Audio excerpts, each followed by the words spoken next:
Today is Monday, May 24th, 2021. Coming up on Roland Martin Unfiltered, Louisiana State Police officially released 9 body cameras and dash cam videos of the arrest of Ronald Greene.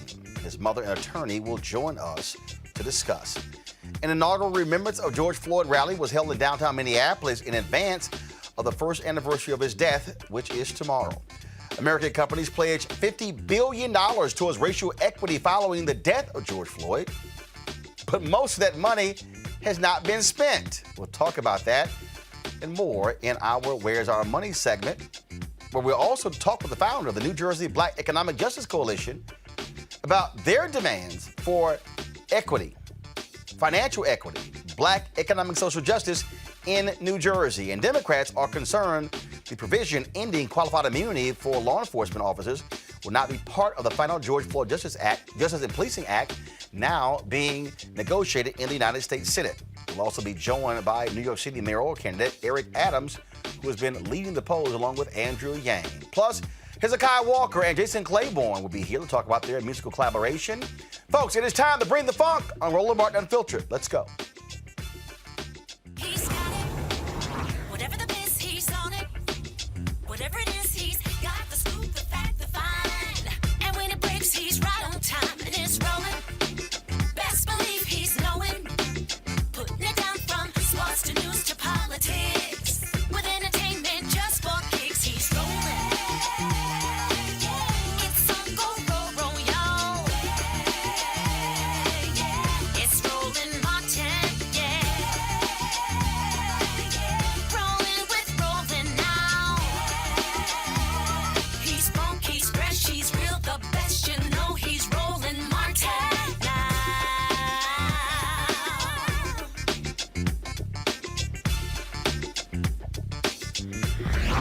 Martin.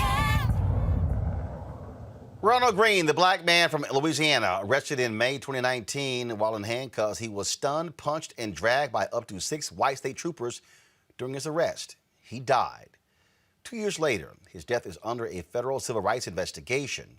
Greene's family was initially told he died due to crashing into a tree during a high-speed chase. We now know that is an absolute lie. The body camera video tells a much different story. Many believe the decision to wait 2 years after his death to release the footage is suspicious. This is what was released on Friday, folks. I'm going to show you some of this video here. And again, where the world finally got to see exactly what happened to Ronald Greene. Go ahead and play it, y'all. And so this is the video here that was released on Friday. That's not a car accident. That's not slamming into a tree. And so you hear how they're talking to Ronald Greene. And so, folks, this is how shocking and shameful what took place in Louisiana. 2 years they fought to keep this video from being made public. Sounds eerily similar to what happened in Chicago when Laquan McDonald was shot and killed by police officers, and they lied and they fought to keep that videotape from being made public, including then Mayor Rahm Emanuel. And when media outlets forced the release of that video, the world saw for the first time what actually happened, and that is what led to the indictment and the conviction of former Chicago police officer Jason Van Dyke. Joining us now is Ronald Greene's mother, Mona Harton, and civil rights attorney Lee Merritt. Glad to have both of you here. Mona, while we were playing that video, you covered your ears and covered your eyes. It obviously is difficult for a mother to have to see the final moments of her son's life played out and then shown and released to the public.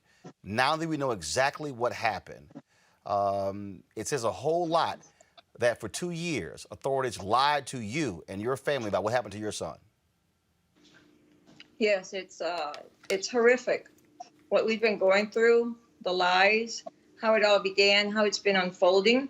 The cover-up was obvious at the very beginning. It didn't take long for us to see that, but to be told that he died because of a car crash and the corruption and cover-up that came afterwards, 2 years long, it says a lot for us as a family. And to see that what happened to my son, it's really painful. When you talk about, initially being told he crashed into a tree, and then you actually find out what happened, I mean, that was a deliberate attempt to lie to you and the family. Yes, we saw that. That was my first reaction when the first videos was made to us, available to us last year, September of last year. My initial reaction was he wasn't going to get out of this alive.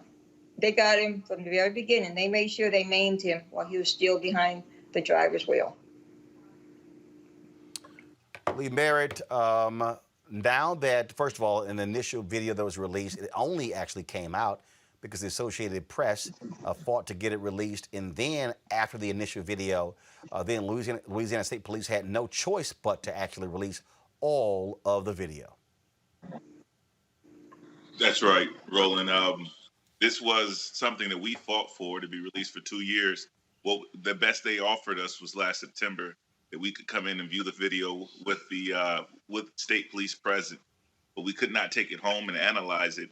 And we've learned so much more about, just the gratuitous nature of these officers' attack that we think that state charges are appropriate almost immediately. Obviously, I mean, they're overdue.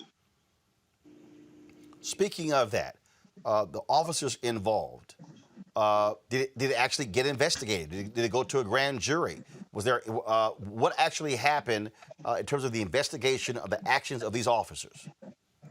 That's the really problematic part. The investigation itself seemed to be a part of the cover-up.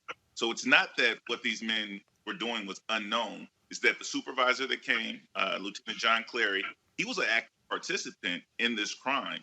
And subsequently, you can hear one of the officers who since passed away, Chris Hollingsworth, reporting what he did to another fellow officer. And that officer saying, hey, did you have your body cameras on at the time? This was a conspiracy to cover up the murder of Ronald Greene. It's now being played out in the open. Ms. Harden, on that particular point there, it has to anger you that now we see what the truth is and nothing was done. I mean, there was no real investigation. And that's what it fires me up more than anything. The fact that I was lied to from the very beginning. 2 years of nothing but lies up to this very moment. And the integrity of how and why they released the videos, that speaks a lot. It's just horrific that they don't care how deep they gab the family of Ronnie with mockery, with lies, with more conspiracy, just to cover themselves, protect their own selves. So I'm confused here, Lee, again. So did the state attorney general, did the DA in that district? So was there no investigation? So again, the investigation itself, anytime there's an officer involved shooting in most jurisdictions, it has to be investigated by someone other than the entity that committed the shooting. But because this is the Louisiana State Police, the highest law enforcement authority in the state of Louisiana, they investigated themselves. And internally, they decided that 2 officers should be punished for this attempt at a cover-up in this crime. One was Chris Hollingsworth, who would have been terminated, but he died. He received his termination letter, and he was buried with all of the color guard honors. And then Christopher York, who received a 50-hour suspension for his role in the murder of Ronald Greene. So now that the video is out, now there could actually be a real investigation. A grand jury can be impaneled. And also, who does that? Again, because this is the state police, who has jurisdiction, the local DA or the state attorney general? So it would be both and. The Union Parish prosecutor, whose name is Mr. Belton, would have to ask for the attorney general to help if he wanted his assistance. And the attorney general can offer his assistance based on the denial of civil rights protections for Ronald Greene. However, Mr. Belton met with us when we saw the video in September, and it was his position that it would be difficult under the past administration to bring charges against a police officer in Union Parish. Situations have since. Hold on, one second. You said the past administration. What past administration? I'm sorry, under the Trump administration. Okay, I'm confused here. Why would a local DA say that when he has jurisdiction? It's not federal. The federal investigation is a totally separate investigation. So he, as the local DA, Mr. Belton, he could actually take it to a grand jury himself. He could take it to a grand jury himself. What he was implying with that statement during the Trump administration was that he was in a heavily Trump-favored territory, and he thought that he doubted his ability to return a true bill on this crime in that jurisdiction at the time. But here's the deal. Okay, Trump lost, but that's probably still a heavily Trump district. So What now? Well, there exists beyond this just being a Trump district, there exists actual conflicts in this district. The officers who are involved on tape in this crime are testifying in other cases in Union Parish. And so it would be appropriate for either the Attorney General or Mr. Belton to call for a special prosecutor, and that's what we're encouraging them to do in this case. Does that sound like a bunch of excuses to you, Ms. Harden? Oh, without a doubt. Without a doubt. How can you tell me the first year it's still pending investigation? The second year it's still pending investigation. Even when we were there at the Capitol, seeing that little bit of footage, they were already planning the retirement of Colonel Reeves, and they were also planning the 50 hours suspended time, all bunch of bull for Corey York. How do you tell me that it's pending investigation, but you're already getting these guys off scot-free? How are we not knowing what's going on until it's done? That, to me, I think, just really what is absolutely confusing and crazy. You know, here. That's what I'm saying. They're making and breaking their own rules and regulations, their own so-called laws, just to get their good old boys off for murdering my son. That clearly shows on that video. There's a Democratic governor in Louisiana, Lee. What is he saying? Well, Governor John Bel Edwards, first you need to know his pedigree. He met with us. We found the meeting disingenuous at best.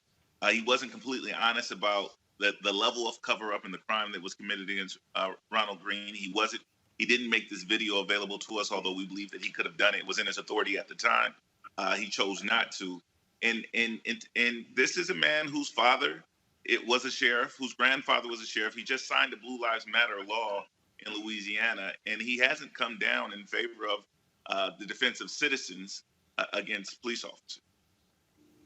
Okay, so the question now is, what's next? We were down in Baytown, Texas for the rally for Pamela Turner, for that particular officer who tomorrow, we wouldn't know when this trial is going to be set. We went down to Elizabeth City, North Carolina. So when it came to the Andrew Brown Jr., are there plans to call for a national rally there in Louisiana to put pressure on the local DA, on the Attorney General, on the governor to step up? What's next, Lee and Ms. Harden?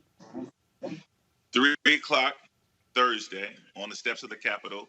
The ACLU, along with the NAACP, has sided with this family to demand the immediate arrest of these officers. There's more than enough probable cause in the jurisdiction currently to issue arrest warrants for Corey York, for Lieutenant John. Say it again, Miss. I'm sorry, I can't hear you. But certainly Mr. Dakota DeMoss and other officers who are seen on video committing crimes. And I'm sorry, she was probably saying Clary. It was Lieutenant Clary. That demand is taking place this Thursday. The family will be there, so we're looking forward to anyone who wants to join us at 3 on the steps of the Capitol with the ACLU and the NAACP. Ms. Hart, what do you want folks across the country who are watching and listening to do when it comes to this case of your son? You know what? I'm just so disgusted. Anger, being pissed off, being all the freaking emotions that can come up in a mother whose son was killed in such a violent way, on purpose, just for the hell of it. And the thing is, why do we have to keep communicating like this? Why do we have to beg someone to put these guys in cuffs, jail them, do whatever you have to do, but you let these guys still be on the force, still patrol the streets of Louisiana for 2 years after they killed Ronnie to cause more damage? Ronnie's not my first, not the world's first, and he won't be the last. He hasn't been the last. Why do we have to keep begging for the justice? Yep. And it's worth saying these officers went on to injure other citizens in Louisiana. And one of the officers was indicted for another criminal act shortly after the murder of Ronald Greene. Have y'all filed a civil lawsuit against the county, against these officers, and against the state police? We filed a civil lawsuit against all the parties involved, from, as you said, from the local level, each individual officer, to the state of Louisiana, because this is the state police. That lawsuit has survived a motion to dismiss, and it's up on interlocutory appeal in Fifth Circuit. All right, then. Lee Merritt, Ms. Hart, and we certainly appreciate it. Thank you so very much for joining us. Thank you. Thank you. We certainly will keep the attention. Thursday, we will be, Lee, let us know who's streaming it. We'll be actually in Tulsa, going from Fort Worth to Tulsa. But certainly we want to be able to pick that stream up and be able to push it out to our folks as well. So be sure to let us know what happens with that. Thank you so very much. Absolutely. Thank you, sir. We'll do it. Folks, we're going to go to our panel here, Dr. Avis Jones-DeWeaver, lead political analyst, Dr. Julianne Malveaux, economist, president, Emera Bennett College, Omekongo Dibinga, professorial lecturer, School of International Service at American University. Glad to have all three of you. Omekongo, I'm going to start with you. Again, we hear the phrase pressure bust pipes. The reality is, in order for black folks to get justice in this country, we have to protest, we've got to push, we've got to prod, we've got to call people out. This is an example of what happens when you're in a deep red state, in a deep red county, where they clearly don't care about the life of an African American, and they will readily accept the lies of police officers and then cover it up. And on top of that, as you were saying, with a Democratic governor, and it doesn't even matter in a state like that. Our lives clearly don't matter. This is why every single day we have to continue to fight for the George Floyd police reform bill that people are all up in arms about, relating to issues of qualified immunity. These are the officers we're supposed to trust. These are the people who are supposed to give the benefit of the doubt to. They lied to her, to Ms. Harden and her family for 2 years. And as Lee Merritt said, they've been talking about this for at least since last September. This is ridiculous. This is a cover-up at every level. If anyone did anything similar to this in any other type of profession, they would be in jail, in prison, in any way, shape, or form. We, as you said, we have to keep the fight up. We have to do all of everything that we've done, probably just to get some form of arrest. That officer who died, whose family got all the benefits, they should be lost. And I'm glad that we have a federal government now that's going to be putting up some other type of investigation into this right now, because we cannot let up. I'm so glad you asked about the rally that's going to be happening on Thursday, because they're going to get support from all across the globe. We cannot take our foot off the pedal right now, because this family, like so many other families, deserve justice. And it's not going to happen until we make it happen. And that's just the reality, Avis. And I think, look, it's just accepting that as a reality that we're going to have to keep forcing these people's hand. And what we saw here, again, this was an attempt to cover this up, just like the Laquan McDonald case. That's why I don't hear jack from Rahm Emanuel.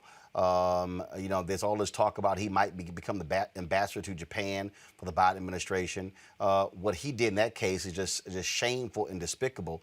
He should never be in public service. No, he certainly should never be in public service. As far as I'm concerned, he's guilty of obstruction of justice. But as to this case, what to me is so completely infuriating about it is that they literally tortured that man to death. He was tortured to death all the time, yelling expletives at him, all the time, just sort of swarming him, kicking him, tasing him, just completely battering him to death. And then in the moment, they're thinking about, oh, my goodness, is the body cam on? Well, let's cut it off. And then after that, they go further by not only initially lying to his family, saying that he died in a car crash, but to continue the lie by attempting to cover it up for 2 full years. The real sad thing is, this is not an isolated incident. How many examples do we have to show where police reports or police accounting of situations don't really match the facts once the video evidence comes out? This is a cultural problem with policing in America. It is not something that is isolated to any one department, and there needs to be writ large reform. The Justice and Policing Act needs to pass. That needs to be a start, but that's not the end of all that needs to happen in order to root all of this, and as far as I'm concerned, terroristic activity in blue off the face of the earth. Julian, when you look at this particular case here and you look at what we saw, and I say this to people all the time, body camera footage, dash cam footage is not the answer, it's not the panacea. But there is no doubt that the work of Black Lives Matter in the last 5 to 10 years has played a critical role in us seeing what is taking place. If the video did not exist, folks would be believing the lies. In the case of Michael Slager, who killed Walter Scott, they lied on that police report. They lied, but luckily it was a passerby who recorded that particular shooting. This is why body camera footage must be required for every law enforcement agency. I don't care if it's city police officers, county sheriffs, I don't care if it's constables, school district cops, I don't care if it's the state and the federal. Every agency should have body camera footage. And again, if they do not turn them on, that should mean immediate expulsion as a result. This is why those cameras matter. Well, Roland, you have been the high priest of cameras in terms of your crazy ass white people and any number of other things. The fact is that when you look at George Floyd, had that little girl, the 17-year-old child, had she not had the presence of mind to video that, we would be in the dark about what happened. And what I find interesting is I troll around the internet listening to some of these white people who still don't believe that the George Floyd Act is necessary. They say things like, well, if they had just complied. But when you look at this was such excessive force. I mean, such excessive and unnecessary force. You got the man down, words escape me, and they rarely do. But they escape me when I look at this. But we are blessed in this era. We didn't have cameras in Tulsa. We didn't have cameras in Wilmington, North Carolina. We didn't have cameras we could call the roll of the times we did have it. We have them now. And these police officers who don't want to use their cameras, so this should be like guilty until we see the tape. So don't tell me you forgot to put your camera on. They have all these excuses. No, this is a requirement, just like you carry your gun around as a requirement, just like you put your badge on as a requirement, put that camera on as a requirement. My heart goes out to Mrs. Harden for what she's had to endure not just with the death of her son and the lies that surrounded it, but also with the fact that she is seeking justice and she has to see this and hear this time and again. You said she had her hands over her ears and her eyes closed because this is hard to see. But we know how many thousands, if not tens or hundreds of thousands of Black people have died the same way. So, Brother Domingo is right. We have to, that George Floyd Act is the beginning, it's not the end. It's a first step, it's not the last step. These crazy cops need to be dismissed, period. If you have any involvement in something like this, see ya. Go work at 7-Eleven or someplace where, you can get 15 an hour, maybe. But you do not deserve a pension. You do not deserve honors. You don't deserve anything when you're killing our people. Absolutely, folks. We will continue to cover this story and let you know exactly what takes place with regards to it. Now, check this out. We'll stay in Louisiana, folks. This was caught on tape. A probation officer was captured on a security camera planting drugs leading to the arrest of a Black man. Louisiana NAACP got hold of video. We're going to see the video here. They're going to walk it through it. You're going to see the graphics, okay? It is crazy. This is the video that was put out by the Louisiana NAACP.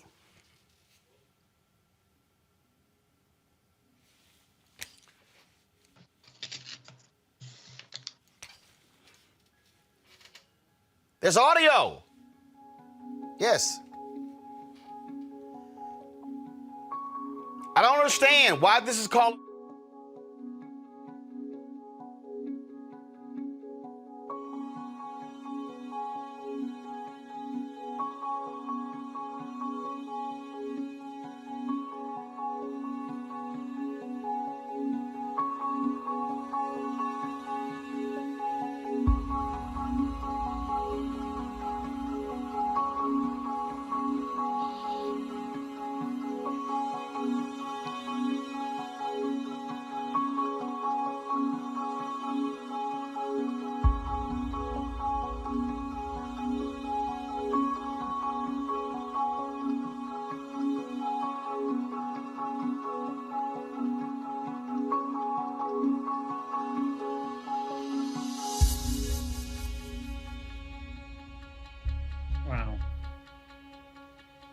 Leave that up right there. Leave that up, folks. The NAACP wants this probation officer fired. His name is Lane Norman, Normand.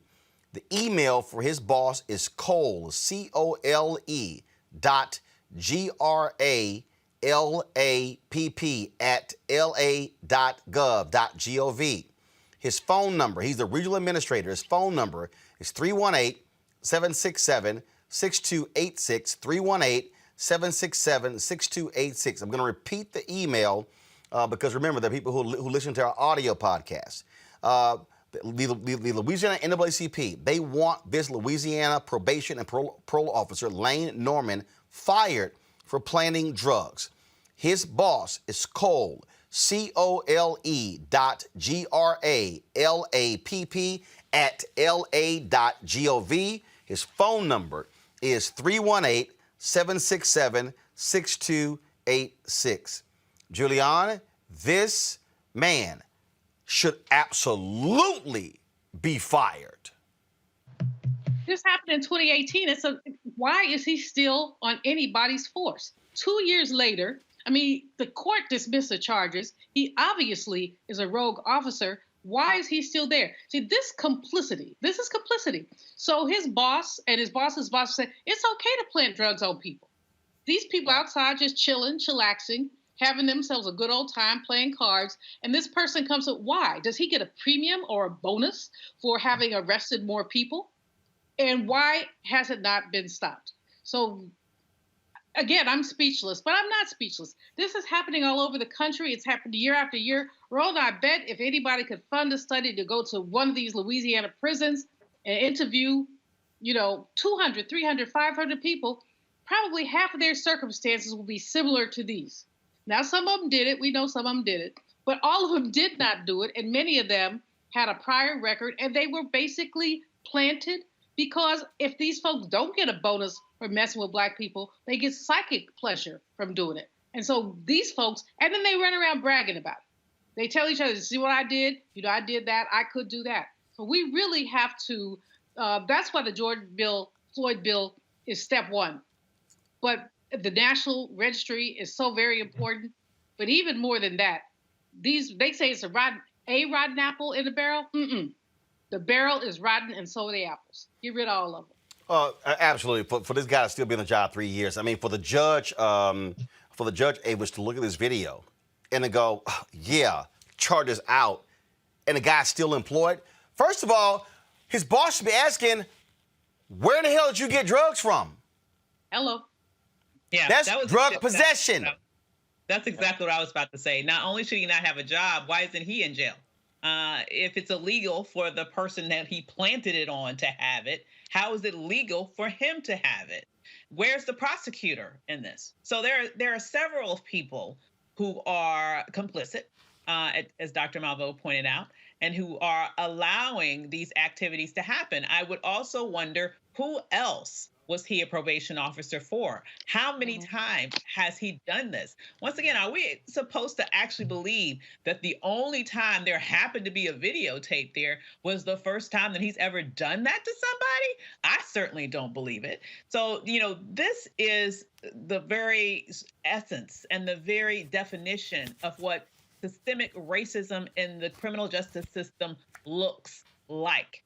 Because not only do you have Black people largely targeted in this way, but also when there is just absolute 1000% video evidence that the person was railroaded, just, you know, dropping those charges isn't enough. When you allow the person who committed that act to stay in place, that in essence is telling him he did nothing wrong, so he might as well just continue doing it. And we're not going to look backwards to see all the other people who he may have unjustly framed in the very same way continue to still pay for a crime that they didn't commit. And Omekongo, let's be clear. The only reason that brother is not sitting in prison is because his dad put a camera in his garage.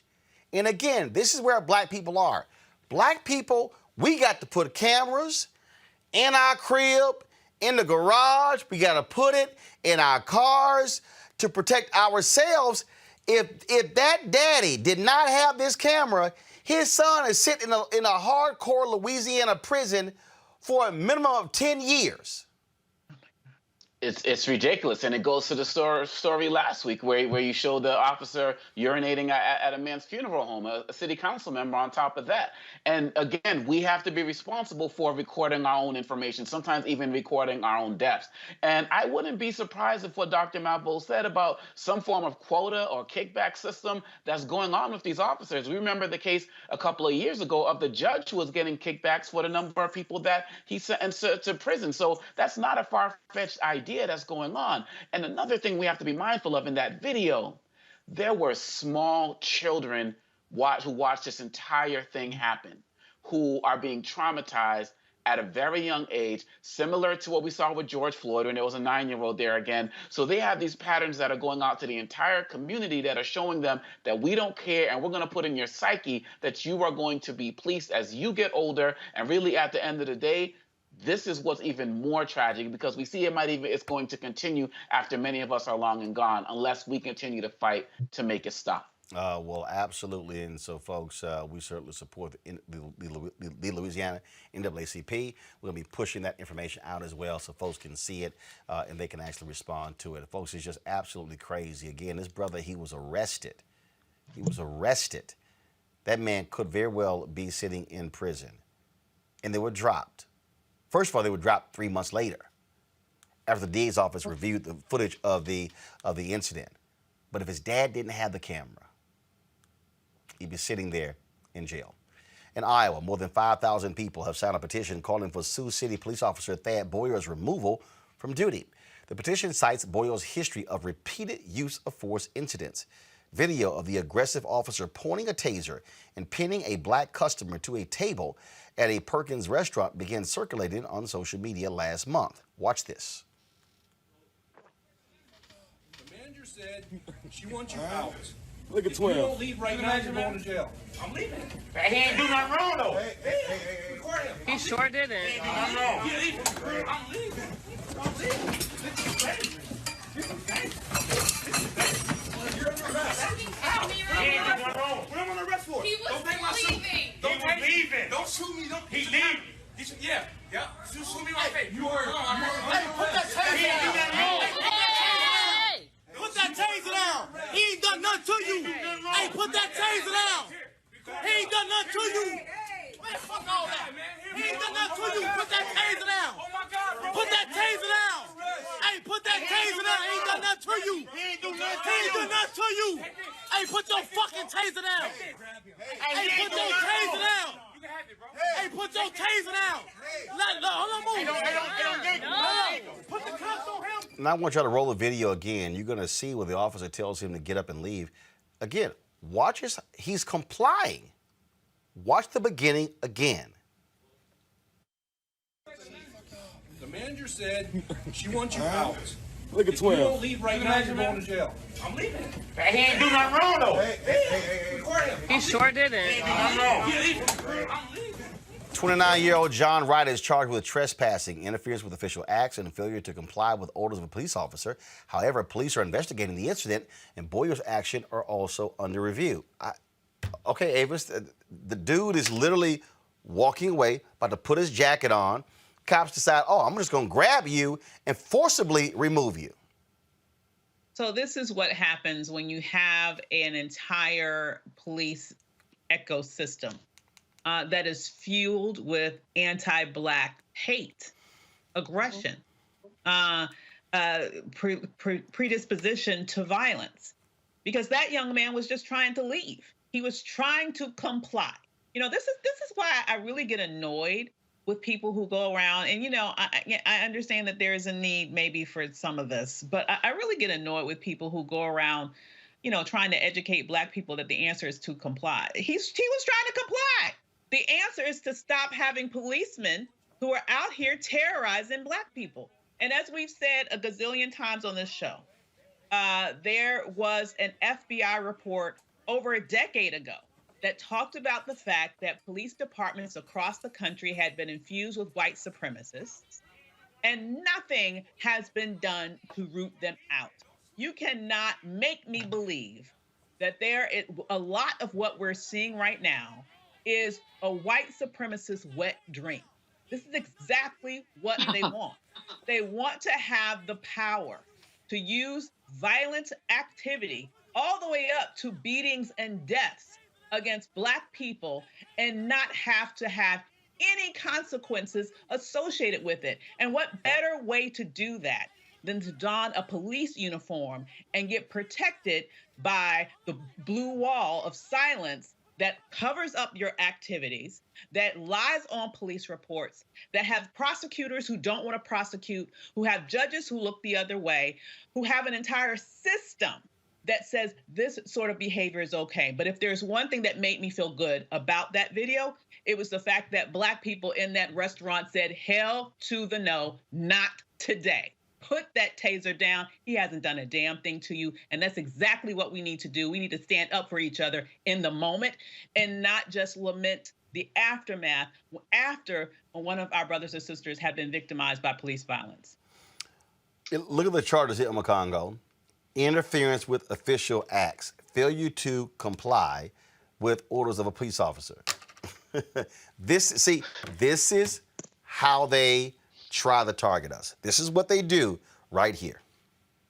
This is what on a regular basis, and even when you brought up the case of Laquan McDonald with that officer, they come up, they put themselves in the line of some form of harm and then justify any of their actions. And even sometimes when we see these issues where an officer, where other officers aren't looking, they'll say, oh, this person is resisting, or this person has a gun and there's nothing there, and they use it as an opportunity to open fire. These guys are liars. And if I'm correct, I believe Boyer was fired or heavily disciplined back in 2012, 2013, but again, back on the force again. And so these officers, they see this as an opportunity to really feel like they can get away with anything. And if you look at his record, they always put us on trial. when we're killed, when we're arrested for everything, they always put us on trial, put the victims on trial. But if you look at this man's record, this man's history of complaints, again, no one, another man, another officer who had no business still being on the force. And as it was just said, I'm so proud of our people for taking a stand. Back in the day, some people, when I was a kid growing up, when the cops came, a lot of us would just scatter because we didn't want to be engaged, we didn't want to be involved in some way, shape, or form. But too many of us of all ages have had enough, and they said, we're going to document this, we're going to show it, because we can't trust you to tell the truth. Absolutely, folks. Let's go to Mississippi, where 2 police officers accused of brutalizing a black man, resulting in his death, are no longer facing charges. Hinds County Judge Faye Peterson says the state failed to prove officers Desmond Barney and Lincoln Lampley committed criminal acts when arresting George Robinson. The indictment accused 3 officers of taking Robinson from his car, slamming him to the ground, and striking him in the head. The victim's brother says Robinson had a stroke before the incident, causing him to move slowly when officers asked him to get out of the car. Hinds County DA Jody E. Owens II says the evidence was sufficient, and he is surprised and disappointed by the judge's decision. A 3rd officer involved in the incident has not yet gone to trial. This right here, show the video photo again. This was a black judge who ruled this in Mississippi. So that's who Judge Faye Peterson is. And this is one of those examples. I go back to Omekongo, Baltimore, when the police officers wanted a judge to hear their case and not a jury. Absolutely. And when we get down to it, we have to understand that we talked about Louisiana. We got Democrat, Republican members who are a part of this. We have to realize as well that sometimes we got black people who are in law enforcement who are involved in being judges and the like, and we're still not getting the justice. And we have a real systemic problem that is hitting us at every level. Even when you talk about Baltimore, we can go back to the case of Freddie Gray, and there were several black officers who were involved in that as well. And so really at the end of the day, it becomes black versus blue. And we have to realize that even in a case like this, we're talking about a man, 52-year-old grandfather, a grandfather who has to be treated like that after dealing with all of the other racism we're sure he probably had to deal with his entire life just being a black man in America. And to go out like that, and then there to be no justice, we have to make sure that his story is never forgotten. And we have to make sure that there are other consequences, even when we don't get the justice we want from these judges and the like. We can get justice by exposing these people, letting people know where they work. And if they're not going to have this national registry out yet, create our own so people know who these officers are. And we have to make sure we always put the pressure on to make sure that they do what's right, or they got to go. Indeed. Folks, in Minnesota, the former St. Paul police officer who let a police dog maul an unarmed black man is going to spend the next 6 years in prison. In June 2016, Brett Palkowicz and other officers responded to a call about a large street fight and were looking for an unidentified black male with dreadlocks and a white T-shirt carrying a gun. 52-year-old Frank Amal Baker fit the description. Soon after Baker was asked to get out of his car, the officer released the dog. Body camera footage caught Palkowicz brutally kicking and severely injuring Baker while the dog was mauling him. Palkowicz waived the right to appeal his conviction and offered a tearful apology for his actions to Baker and the St. Paul Police Department. Baker had nothing to do with the reported incident in the end. Watch this video, folks.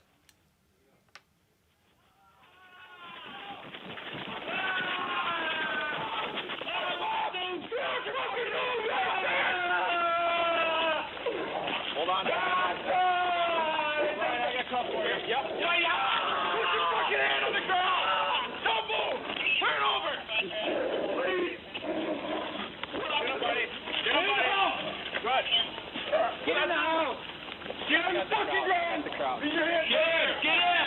Move. Get in. Boy. Get on the ground. Fucking ground. Move. Fucking boy. Good boy. Put your hands off your side. Don't move. Folks, again, this is critical. And see, this is the thing that I need people to get. Someone has posted on your YouTube channel, bro, this is a lot. It is. It is a lot. Which is why every single person who's watching this show, every single person who's listening to this podcast should be picking that phone up and calling their United States Senator today and tomorrow and Wednesday and Thursday and Friday saying, vote for the George Floyd Justice Act, get rid of qualified immunity. All these folks, and let me be real clear, I get black people who say, oh my God, black porn, don't show it, let the white folks show it. That's precisely why Emmett Till's mother, Mamie Mobley, said, no. Open casket. Let them see what they did to my baby. Over the weekend, I had some people who were sitting here.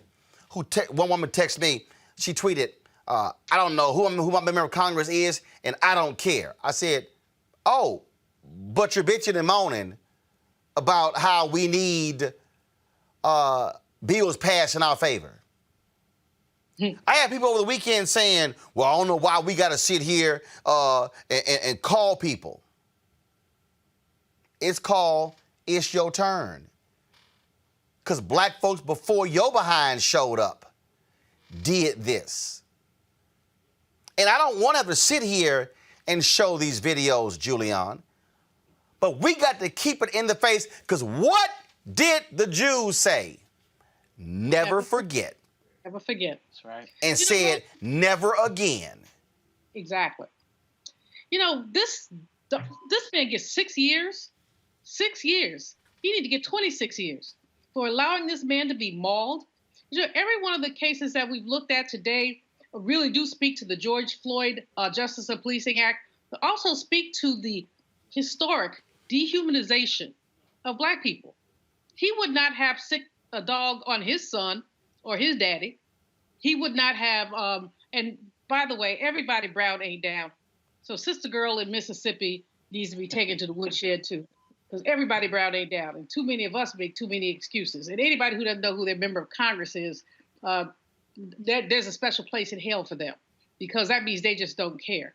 But when you look at this case with this dog, such a light sentence for such a heinous act. And it was a wrong person at that. Would have made it right if it was the right person. It was a wrong person. And this guy has tears in his eyes. Well, he needs to have a dog in his booty. He's crying now. Well, cry after the dog chaws on you for 20 or 30 minutes. It is too much at some level, but it's also time enough, because we need to keep seeing this, hearing it, and working on it. Congo.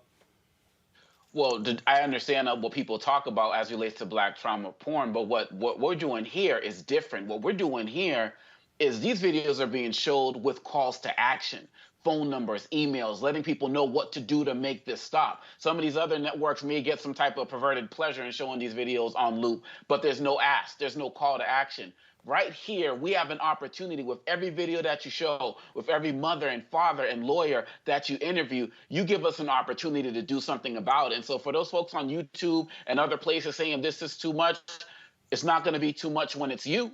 And so right now, you have an opportunity right now to do something about it. And if you don't do anything about it, how are you going to expect it to stop? Like you said, Roland, you don't want to show these, but this is our world right now. This is where we're living right now. And whether you are a toddler, whether you are a teenager, whether you are a parent, whether you are a grandparent, male or female, it doesn't seem to matter. As Samuel Jackson said last year, it's open season on black people. And until you see it in your face, you're not going to be motivated to do anything about it. And if you still are not motivated to do something about it, I still pray it don't happen to you. But we're going to keep doing this work. And that's the thing right there, Avis. I guarantee the people who are complaining, you know what? If it was your son or daughter or niece or nephew or cousin, if it was you, I bet you'd be like, damn, I sure hope somebody tells my story. I sure hope somebody shows that video. I sure hope somebody comes to my defense. I sure hope somebody has my back. That's why we do it. Absolutely. I mean, I guess they believe that ignorance is bliss, but ignorance is bliss only lasts so long. What's important about showing what you're doing tonight is you're showing that this is not just one case. It seems like here in America, we focus on one case for a period of time, and then we stop looking at that one, and then we look at the next one. Then we stop looking at that one, and we look at the next one, as if it's only one incident at a time. What's important about what you're doing now is that you're showing a pattern. Yep. You're showing a pattern of practices of policing in this country. And it doesn't matter how old you are.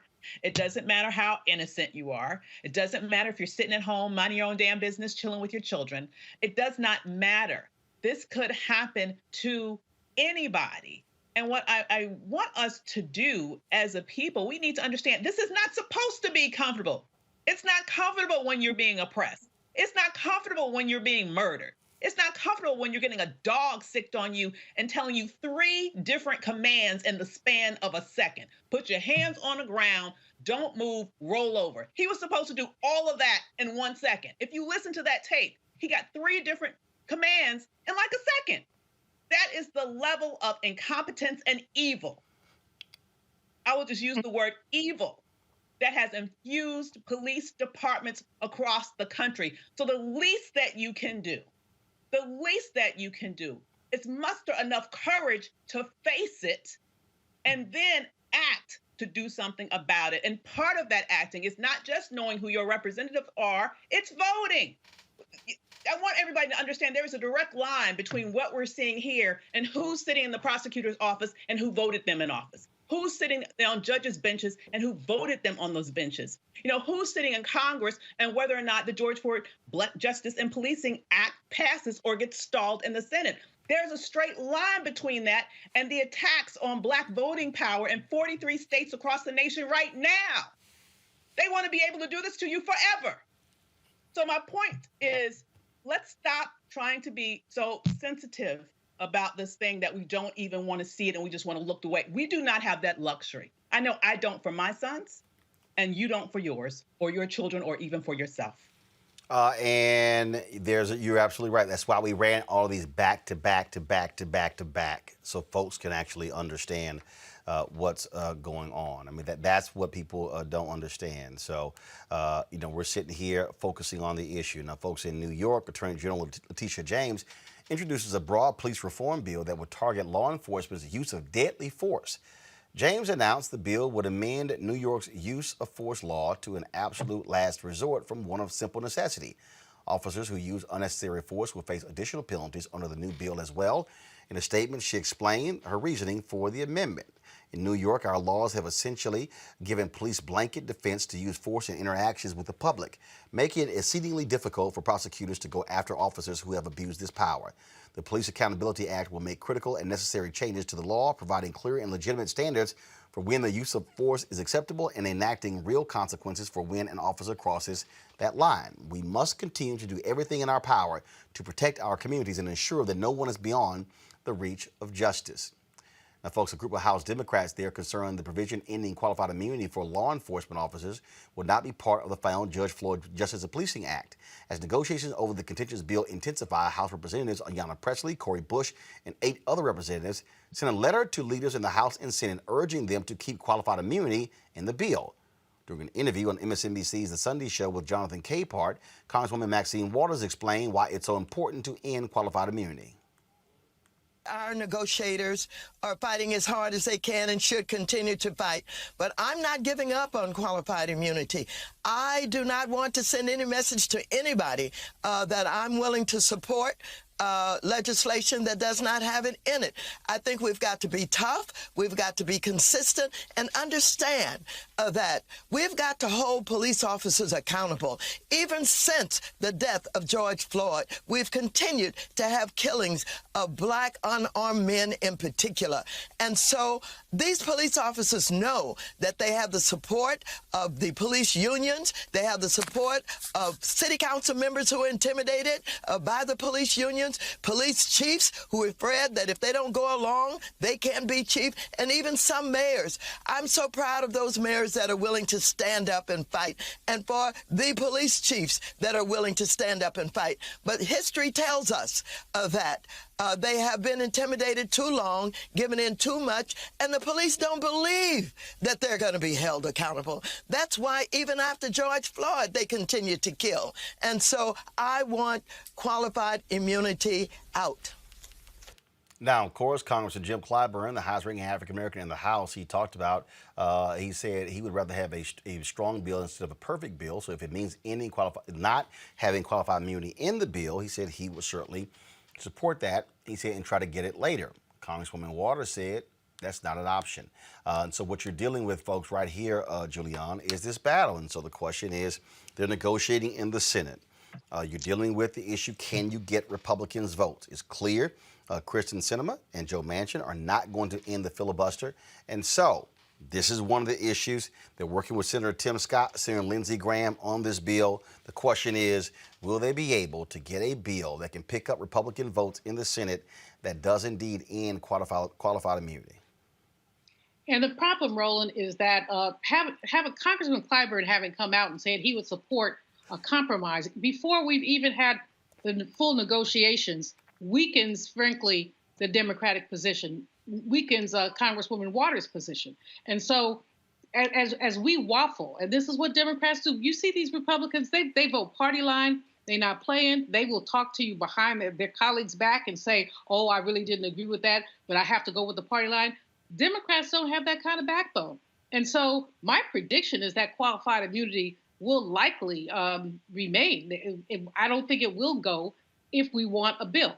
And I'm with Congresswoman Waters. I mean, it's one of the things that must go. Every video you showed us leading up to this point in the show talks about police officers who are deficient, to use Avis's word, who are evil, who broke the law. And they should not they should not have the right to their pension, the right to retire, the right to whatever. They need to go to jail. They need to have their assets stripped from them. They need to be put in a small room with a big dog and sharp teeth. That's all they really need. They do not need all this grace. But why are we as Democrats giving them that grace? Congo, on that point, many people have criticized Congressman Clyburn. Others have said that this was Clyburn who was going public to give an indication that it was contentious and being able to let people know that this is a possibility. How do you square what he had to say than what Congresswoman Waters there had to say, and these other progressive Democrats who are saying ending qualified immunity must be in the final bill?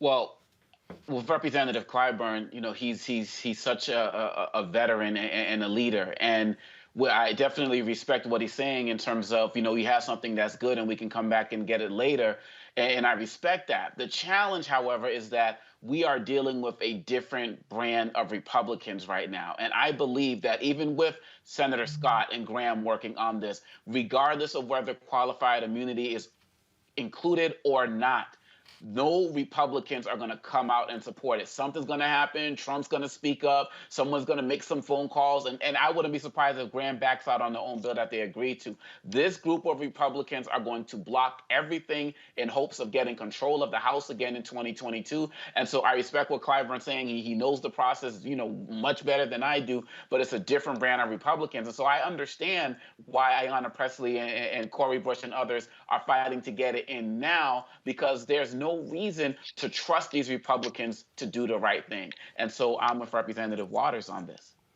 So the question is this here, Avis. Do you, if you're Democrats, let's say you can't get 10 votes unless you strip qualified immunity out of the bill, well then, do you scuttle the entire bill? I would say this.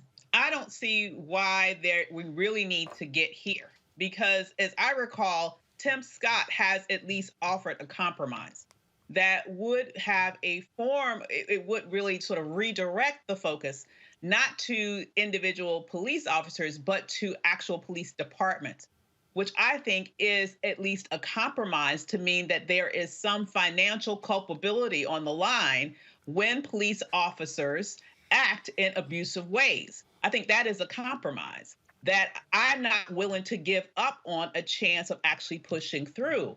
So, you know, I'm really quite, with all due respect to Representative Clyburn, I'm just wondering, how come Democrats don't seem to understand what negotiations are all about? Why are you showing your hands why are you capitulating, in essence, while the negotiations are still going on. That makes no sense to me. It's like showing your hand in the middle of a poker game. It makes absolutely zero sense to me. And I just, you know, I don't get it. So what we really need to understand is you don't go through a negotiation process giving the chip that you supposedly value most in the middle of the darn negotiations. That makes absolutely zero sense to me. I think you put pressure on them to move forward with what Tim Scott, a Republican, the only Black Republican in the Senate, has proposed. What does it look like? And put pressure on the Republican Party to, in essence, undermine their Black face that they just have, give the rebuttal to the presidential address that President Biden just gave a couple of weeks ago. Make the Republican Party say no to Tim Scott rather than telling Democrats to stand down and don't even try to do anything in the direction of qualified immunity. All right, folks, got to go to a break. When we come back, we're going to discuss economic justice in New Jersey, African Americans getting a short shrift, and what is being done to rally the grassroots to ensure that we get our fair share. That's up next in our Where's Our Money segment. You're watching Roland Martin Unfiltered. Back in a moment. Racial injustice is a scourge on this nation, and the Black community has felt it for generations. We have an obligation to do something about it. Whether it's canceling student debt, increasing the minimum wage, or investing in Black-owned businesses, the Black community deserves so much better. I'm Nina Turner, and I'm running for Congress to do something about it. When you study the music, you get Black history by default. And so no other craft could carry as many words as rap music. I try to intertwine that and make that create whatever I'm supposed to send out to the universe. A rapper, for the longest period of time, had gone through phases. I love the word. I hate what it's become, and to this generation, the way they visualize it. Its narrative kind of like has gotten away and spun away from, I guess, the ascension of Black people.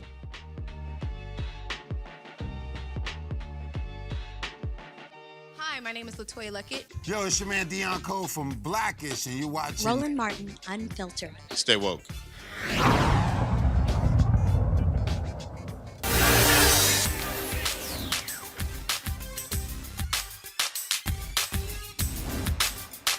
Been frozen out.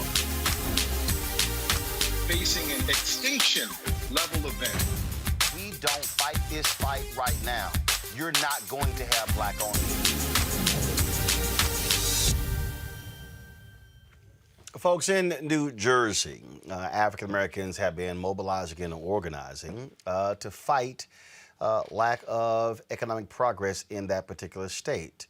You might remember us talking about Jacob Waldauer, who is, of course, Blueprint Capital. He's the CEO of Blueprint Capital, filing a lawsuit against the state of New Jersey over pension funds, the lack of African Americans managing money in that particular state.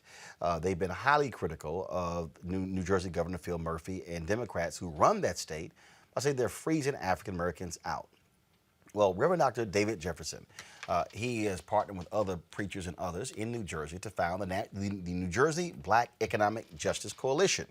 Over the last couple of months, I've actually participated in a couple of Zoom town halls with them to raise awareness to this, and he joins us right now. Pastor Jefferson, glad to have you on Roland Martin Unfiltered.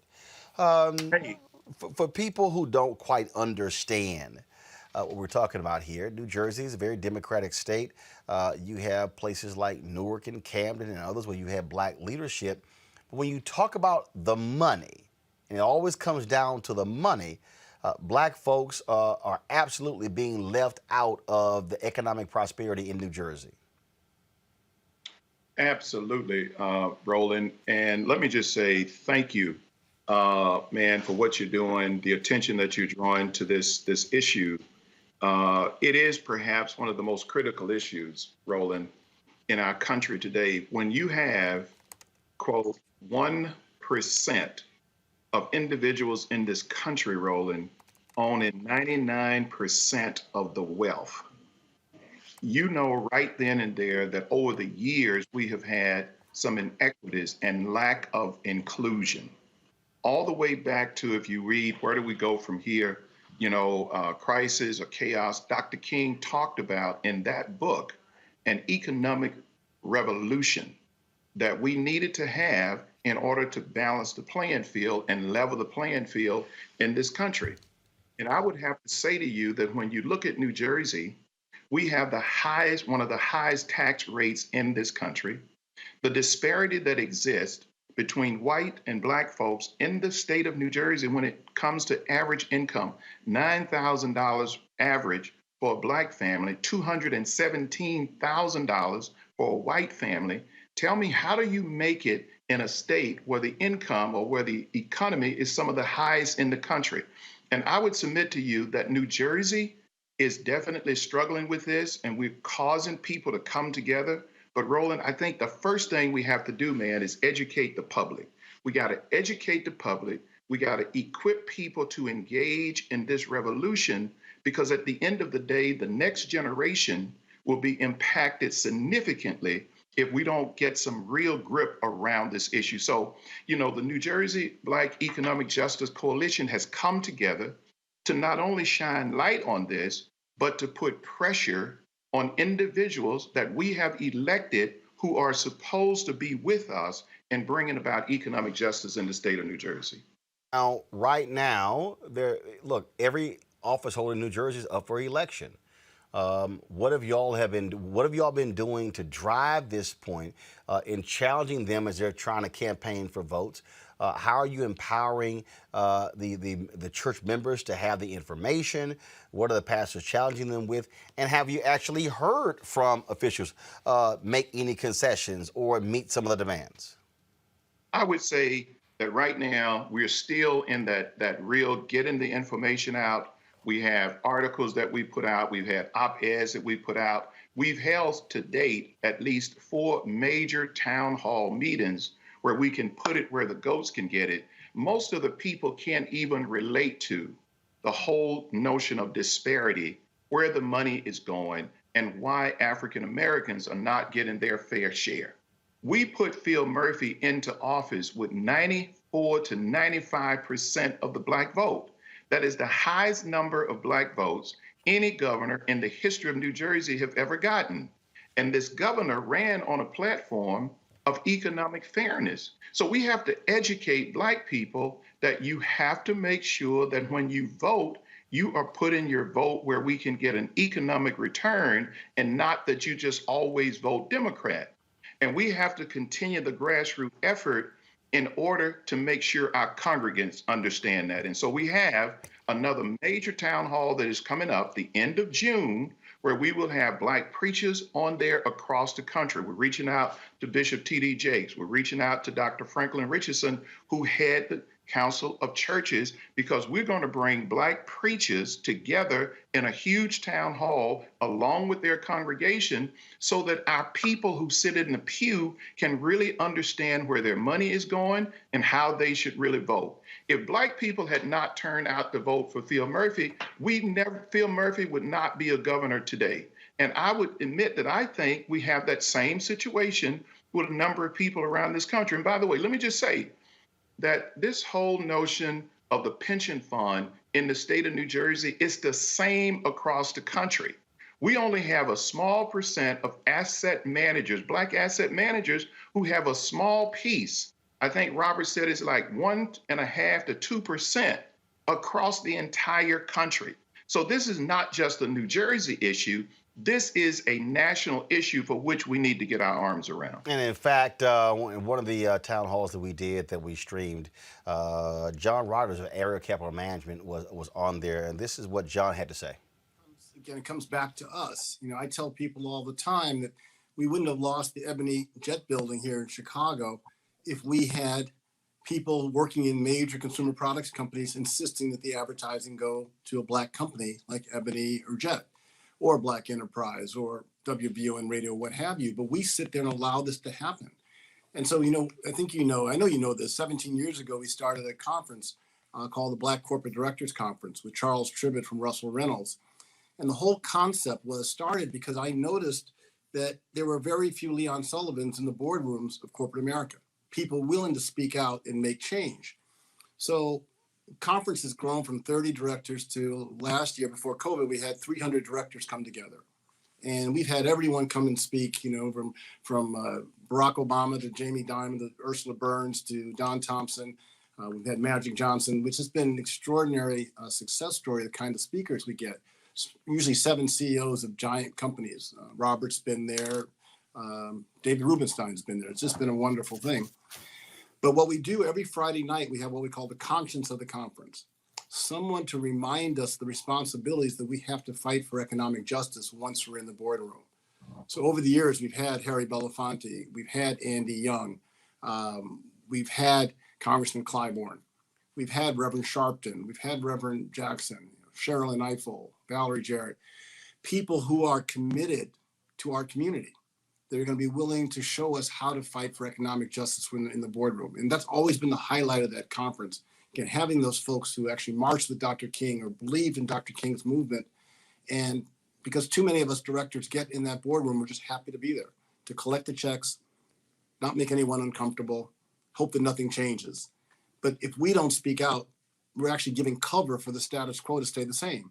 Because the white CEO sits there and says, well, I've got a black director, they're not saying anything, things must be okay.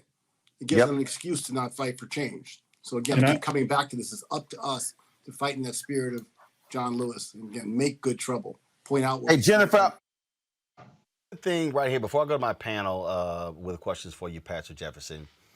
Why we created this segment? And I've had some black folks. It's amazing to me. Say, why y'all sitting here begging white folk for money on the advertising side? And I'm sitting there going, dumbass. $170 billion is being spent every year, and black-owned media is getting 1%. And you're asking why will we demand that when we are nearly 12% of the people who buy General Motors cars. We are 40% of the people who spend money at McDonald's. We are spending billions of dollars at Target, billions of dollars at TJ Maxx, billions of dollars with Apple and with Samsung, and we can go on and on and on. And you're sitting here wondering why we should not be getting it back. This is why Black America is broke. This is why our civil rights organizations really can't stand up for black folks fully, because corporate America is funding them and we can't. This is why our HBCUs are underfunded, because we also can't give back. If we are able to increase dramatically the investment in black-owned companies, then we have the ability to also hire and pay wages and all of those different things. And so, hell yeah, we're gonna be demanding this. And I have to say this. This is the same thing that Dr. King faced when he wrote the letters from the Birmingham jail. The letter that he wrote was centered around why we can't wait, because you had individuals on the sideline who was saying that, hey, the timing is not now, and why are you creating all of this friction? What we have to do, Roland, is teach people to follow the money. Those advertising dollars that are being spent that are not coming to, quote, black media, those dollars are going to those places, and it's our people who are buying those goods and services. And so the question is, why shouldn't a percent of that money go to black media? The same thing is true as it relates to the pension fund. That money goes to major white Wall Street firms. Those Wall Street firms then engage in major white developers who come into our communities and therefore put things in place, and they get funded, by the way, by the state, because the states in many instances match that, with certain credits. And the next thing you know, our people cannot afford what is put in place. And so what we're doing is gentrifying our own communities. And then we start hollering about why in the world can't our people afford that? And what we have to do is teach people to follow the money. And here's the other thing. We have to start turning the heat up and challenging people look like you and I to get Hold off on, the side. what's the audio issue, guys? I'm hearing this. Thank you. Go ahead, please. We have to challenge our Black elected officials to come with us, get off the sidelines, and let's really get equipped to stand together to get our fair share. We cannot have people saying, I would get in, but I am afraid of what I might get by way of retaliation. I'm afraid that I might not get funding for this. We have to help people to understand it's not just about them, it's about the next generation and the sacrifices that we have to make. That's the problem. The problem is that we do not have individuals who are willing to get in the fight. And we got to encourage people to get in the fight and be willing to take the risk. Here's what I know. Risk and faith go together. And if we say that we're faith-based leaders, if we say that, quote, we really trust and believe in God, we got to take some risk. There's no way in the world you can have faith and don't take risk. And there's no way in the world you take risk and don't have faith. Those two things go together. And guess what? We have the power in the pew. And I honestly do believe Dr. Leon Sullivan really was able to do what he did because he had the backing of the congregation that he was with. I can go on and on with respect to ministers who have done this, and we have to rally the church. I am reaching out to all of our pastors, to all of our leaders, and basically saying to them, those elected officials come to our churches. They come to the places where they know the numbers are. Then why don't we go to where the numbers are? If we can help further other people's careers, we have to have those people then make sure that they are furthering the careers of Black people. And we have not been successful in doing that. And I think the timing is absolutely now.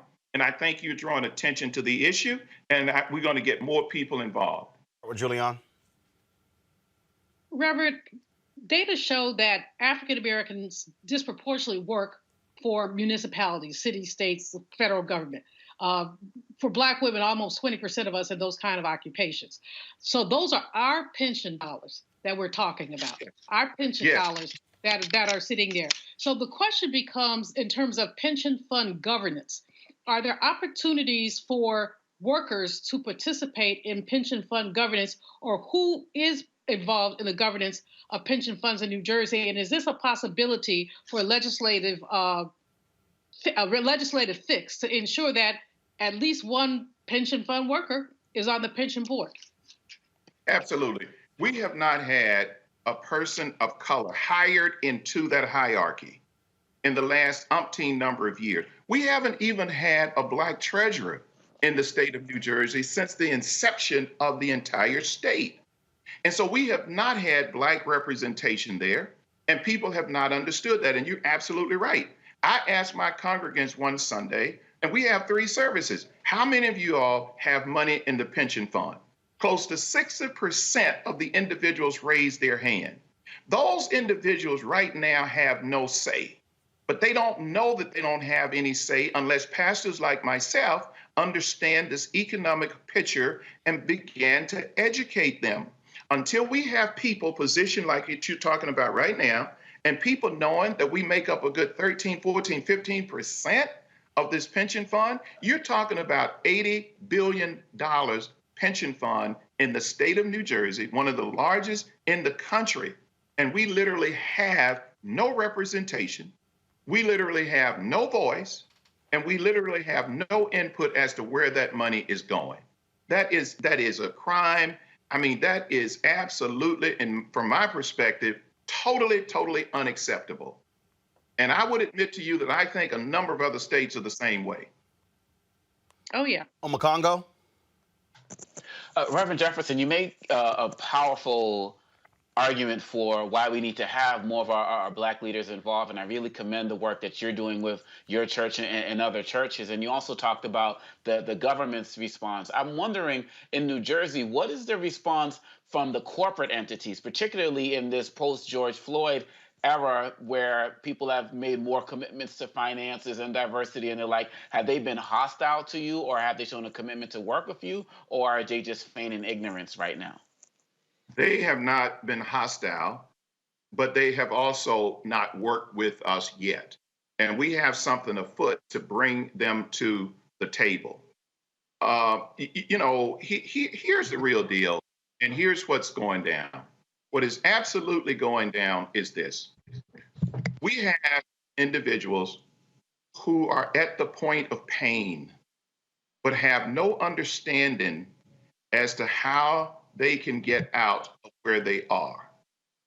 And if you really think about this thing, there is nothing afoot right now to balance this thing. There's nothing afoot. We have to have some kind of legislation, and that's what we're going to put on the table of the governor. Before Phil Murphy get elected, we're going to make this issue so big. And Dr. King puts it very clear in his book. He says you have to bring direct action in order to get relief. He said the last thing that you want to do is protest, but you have to indeed draw attention to the fact that someone have their knee on your back or on your back. And so what do we have to do? We got to bring about direct action. If we bring about no direct action, things are going to continue the way that they are right now. We like to romanticize Dr. King, but my question is, how many of us are absolutely living the dream and bringing about some of the change that he talked about? Every birthday, every day, his assassination day, all over the country and all the networks, we're going to play that up. And guess what? We are still having a knee on the neck economically, and we are not moving this needle. But I would say to you that we're bringing about the pressure, and I really have to kind of give Roland some kudos here because, man, if you don't bring attention to it, I'm telling you right now, we'll never get the change that we absolutely need. Avis. I think this issue is so incredibly important. And I think it's important that we understand as a community that we can be focused on more than one thing at the same time. It seems like in recent years, and understandably so, there has been a lot of focus, for example, on criminal justice issues and a lot of energy around protesting in that space. Do you foresee an ability to sort of find some sort of hook, some sort of link that would energize the Black community around this movement with anywhere near as much fervor as we're seeing in those more sort of just direct violence types of cases where people are seeing a threat to their lives? How can we do a better job of emphasizing the importance of economics? Because I would argue that in many ways, that's killing us too. Man, you're so right. I mean, and here's the thing. First of all, thank you so much for asking the question. I think the challenge is exactly what Roland kind of positioned up front, and that is Black people saying, why are you folks doing this, or why are you doing that? It's almost like we have to beg for what is rightfully ours, when indeed we're spending huge dollars, whether it's in taxes, whether it's with companies, you name it, we are spending huge dollars. I think that one of the places we have to focus is also on young people. When we even start to talk about this notion of forgiving, let's say, college debt for young people, do you know how important that is? And I think that we've allowed then the Democratic Party to start moving away from that, when really, do you not know that if that debt is forgiven, that's a mortgage for a ton of our young people? When you're coming out of school economically a slave, I mean, and I use, slave in terms of in debt. When you're coming out of school with that kind of debt, do you know how long it takes to get any kind of equity, to get any kind of investment? So I think we have to also focus on young people and put some attention on those places where they have enormous interest and try to build it with them as well. And I also think that we just gotta hold people accountable. I just think that we gotta lean in, and we just gotta stay at it. I don't think there is an easy solution here. As our coach at Grambling State University, and I'm wearing my Grambling cap, used to say, as Coach Rob used to say, it's 5 yards in a cloud of dust. We're gonna have to grind it out, and we're gonna have to get it on social media, because in many instances, the main media might not carry the story. But guess what? We got a Roland Martin unfiltered, man. Thank God for that, because we're going to get it out in any way we have to. in order to make sure that we draw attention to this issue. We're going to have another major town hall. And for the first time in a long time, we're going to have a huge economic justice rally that I've already gotten a ton of the civil rights folks, a ton of pastors. We're going to have a huge, huge economic justice rally in the city of Newark, New Jersey, bringing people from all over the country so that we can put some real media, some real attention, and some real focus on this issue. This is the future of our community. If we don't win this, I gotta tell you, it's going to be a long time before we get any equity in the country. Absolutely. So be sure to let us know when that's going to take place. Because certainly we'll be interested in live streaming it. Folks need to be fully aware of it. So, Pastor David Jefferson, we certainly appreciate it. New Jersey Black Economic Justice. First of all, go to njbej.com, folks, njbej.com for more information on what they're doing there in New Jersey. Folks, we're talking about billions of dollars that we don't get. That's what the whole issue is. Would it be, Roland? Would it be? All right. Pastor, we appreciate it. Thanks a lot. Thank you.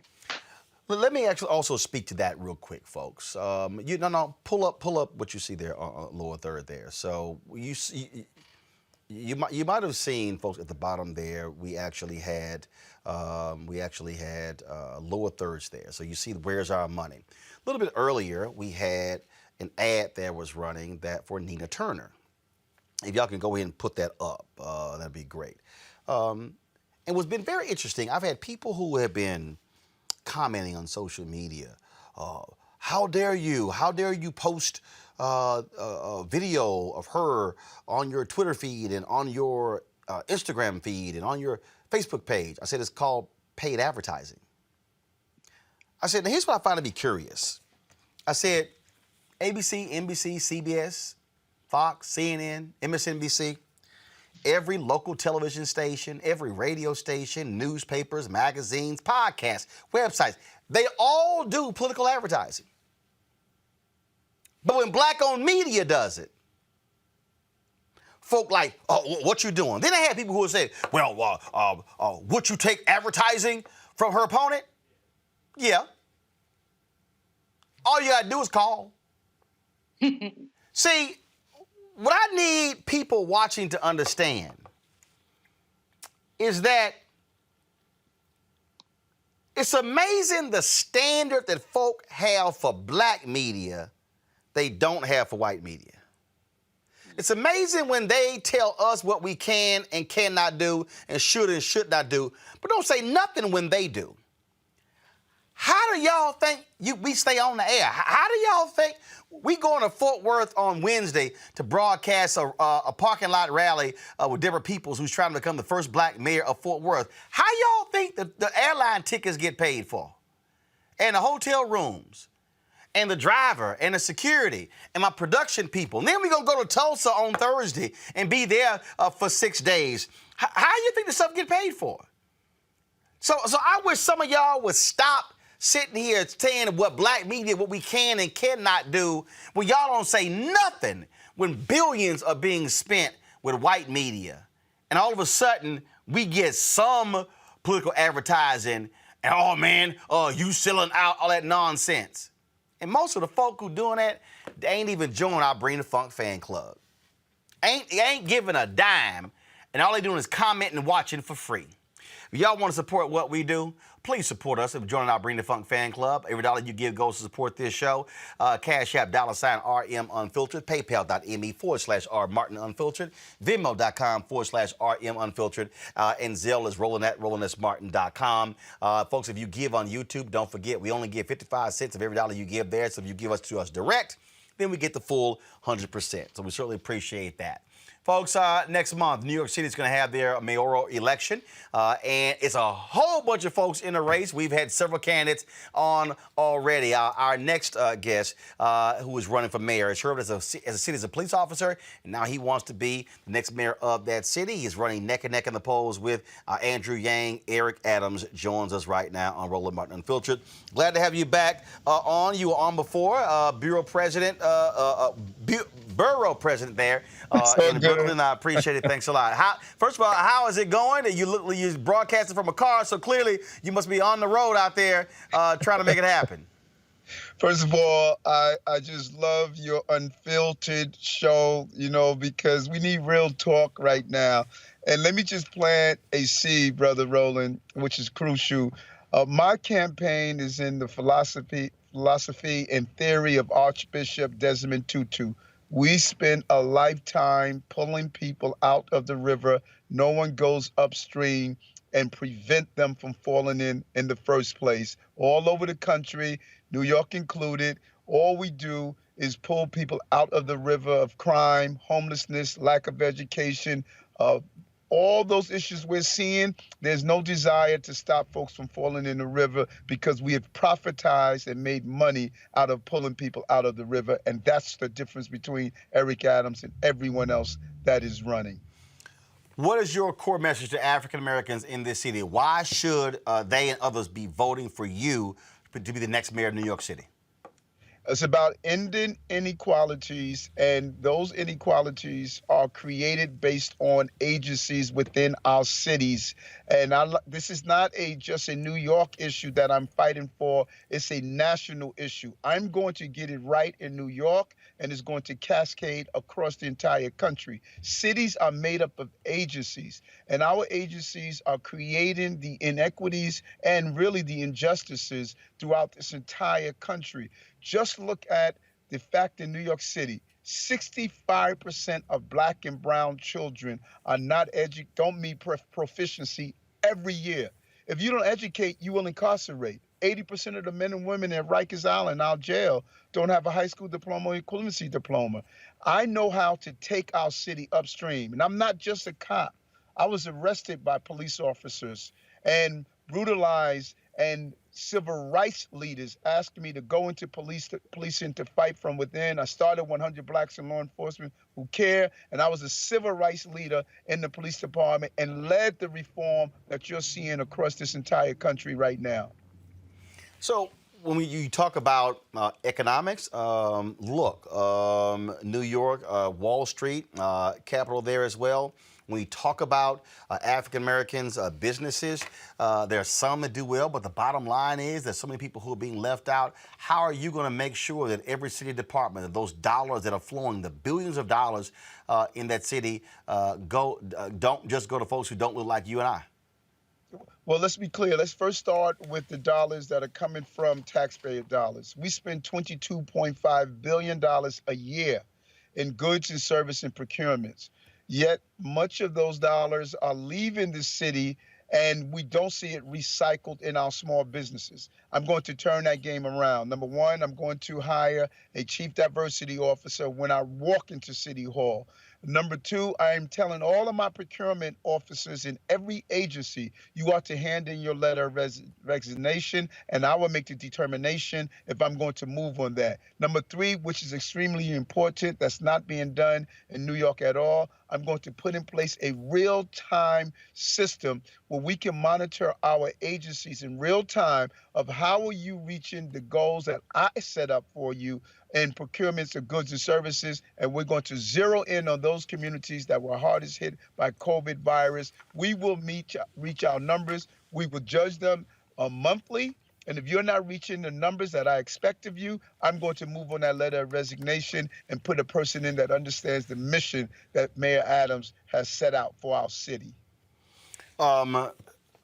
One of the issues that also comes up, education. A lot of drama that took place. A lot of folks are upset with these high-end or tough to get into schools that are seeing significant drop in Black enrollment. Mayor Bill de Blasio waded into that. We had him on this show, and people were not happy with him at all. You have a new head of schools there as well. You also have folks, you have parents who are clamoring for more charter schools. Albany is saying, nope, we're going to put a cap on it. So, education. What is your education plan for New York City? Brother, thanks so much for that, Roland. Let me tell you something. We get caught up in the conversation and not the education. Adults are battling over something while children and babies are failing all the time. Education is wrong in New York City and across America. I sat down on my campaign trail, I met with pediatricians and neurologists. We're so busy looking at what children learn and not how they learn. The first classroom is in the mother's womb. If that mother's not receiving the right folic acid, iron, iodine, the right nutrition, that baby could be born with irreversible learning disabilities in some cases. Not all, but some cases. So what is Eric Adams going to do in education? I'm going to focus on every mother having a doula so they can understand the first 1,000 days of life, how it impacts on brain development. Then I'm going to make sure that we bring back the joy of learning into our schools. Children can't be just academically smart. They must be emotionally intelligent and well-rounded, their full personhood. We're going to connect our careers with the curriculum. And I'm not focusing on just those 8 schools that you were talking about. Those are the specialized high schools. 8 schools. We spend 90% of our energy on those 8 schools instead of looking at the over 500 schools that are failing our children every day. I told you the number, 65% of our children don't meet proficiency, Black and brown children. 30% of the men and women who are incarcerated right now, Roland, are dyslexic. So why aren't we doing dyslexia screening? 55% have a learning disability.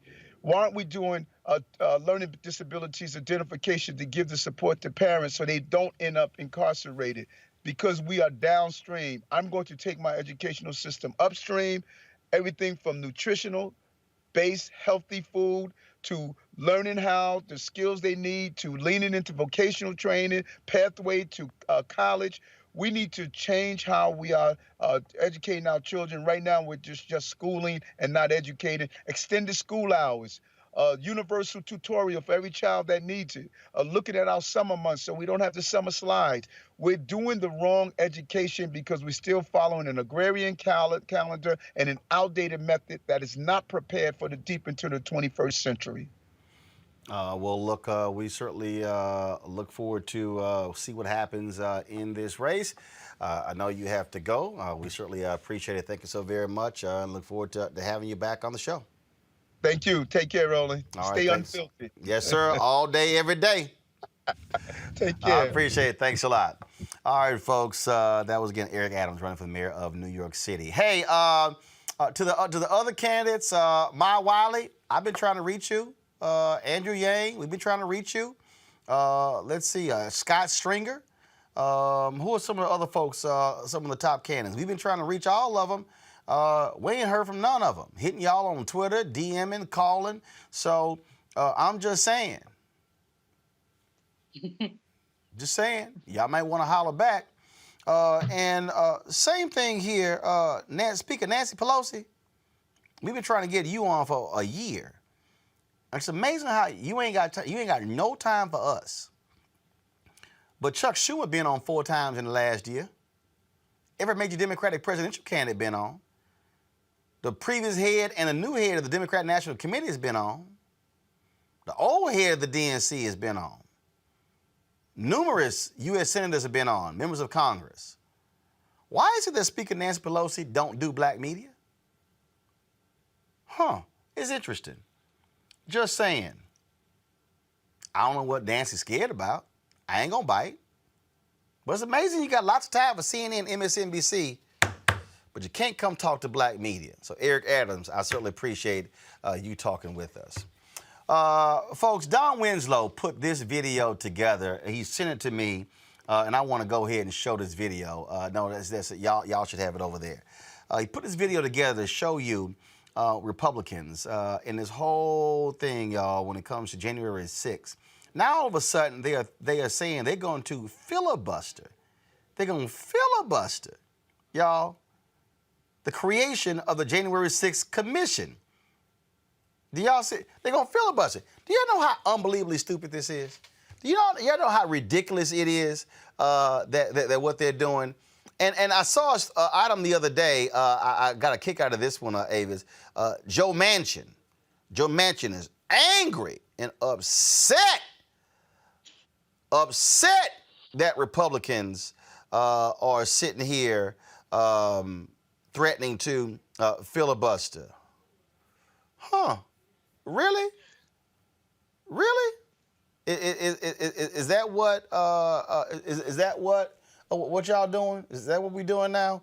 So this is the new video that Don Winslow put together. I'm gonna go ahead and play it. Control room, I got it. That I thought was pretty funny, y'all. Watch this. Mitch McConnell, Kevin McCarthy.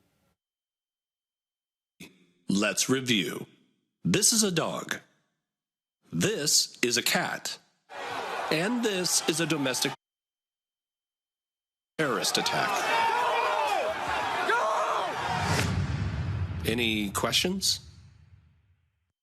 Mitch. So, I mean, now check this out, y'all. I got to pull this up. So, if you want to hear a fool, Roy Blunt of Missouri. Roy Blunt of Missouri was on Fox News with Chris Wallace on this Sunday. And if y'all want to hear something that is some of the most utterly ridiculous and shameful thing in the world, y'all got to listen to what this fool had to say when it comes to why we should not be pursuing a commission. I mean, it's hard for me, y'all. It's hard for me to take these people seriously when they say some of the most idiotic stuff you've ever heard. But this one really, really and truly got me going when my man was sitting. Y'all, he literally laid out and offered up that, well, you know, just go ahead and play it. Are you that you're going to be able to block the creation of this commission in the Senate? Well, I think it's too early to create a commission, and I believe Republicans in the Senate will decide that it's too early to create that commission. You know, commissions often don't work at all, and when they do work, like the Simpson-Bowles Commission produced a good result, nothing happened as part of that result. The one commission that we generally think did work was the 9/11 Commission, Chris. I think I was part of putting that commission together. I think it was 14 months after 9/11, after all kinds of other information was out there for that commission to look at, before that commission got started. You keep talking about the 9/11 Commission. The two chairs of the 9/11 Commission, one Republican, one Democrat, they put out a statement this week, and here's what they said. They support creation of this panel, saying unity of purpose was key to the effectiveness of the group, the 9/11 Commission. We put country above party without bias. I don't think many people or anybody is saying that your committees can't do their work. The question is whether a commission, an independent commission, no members of Congress, could serve a useful function. And as you say, it may be a year from now before they come out. Can you honestly say, in opposing this commission, coming out down the line, that you're putting country above party? Well, I think, first of all, I think I said a minute ago what happened 9/11. Obviously, I meant what happened January 6th. Those are clearly, in my time in the Congress, the two seminal moments where the country, the capital city itself, under an attack that we wouldn't have anticipated. But I do think that the 9/11 Commission had a lot more information available to it when it started than this one would have. And we made a lot of decisions before the 9/11 Commission started that were important to further secure the Capitol, to further look at our intelligence failures. Right. We need to be doing all of those things. We'll see what my colleagues think, but there's been very little bipartisan discussion between the House and Senate on this topic. So Republican Senator Roy Blunt's response as to why... I'm really laughing. Avis. Because it's too soon. It's too soon. Was it too soon for all those Benghazi committees? Nope. Apparently not. It's just one excuse after another excuse. The next thing you know, they're going to say, my dog ate my homework. It's just absolutely ridiculous. What's happening right here is that they don't want an investigation to show how deep the rabbit hole goes for a couple of different reasons. They don't want Beelzebub in Florida to be mad at them. They don't want his crazy ass minions to be mad at him. They also don't want their colleagues who are sitting right in Congress right now, who I believe colluded with a lot of these organizers to make this thing happen. We heard reports about it look like some of the insurrectionists, some of the people who were trying to have a violent coup against our government were given a tour the day before when there weren't supposed to be anyone in the building, not to mention what was going on with Ted Cruz and others at the time, which it seemed like there was coordinated activity, including elected officials right now that are there right now. All of this happening right before the midterm elections is something that the Republicans want to avoid at all costs. So clearly, here's the deal. This party is not a party that gives a damn about this country.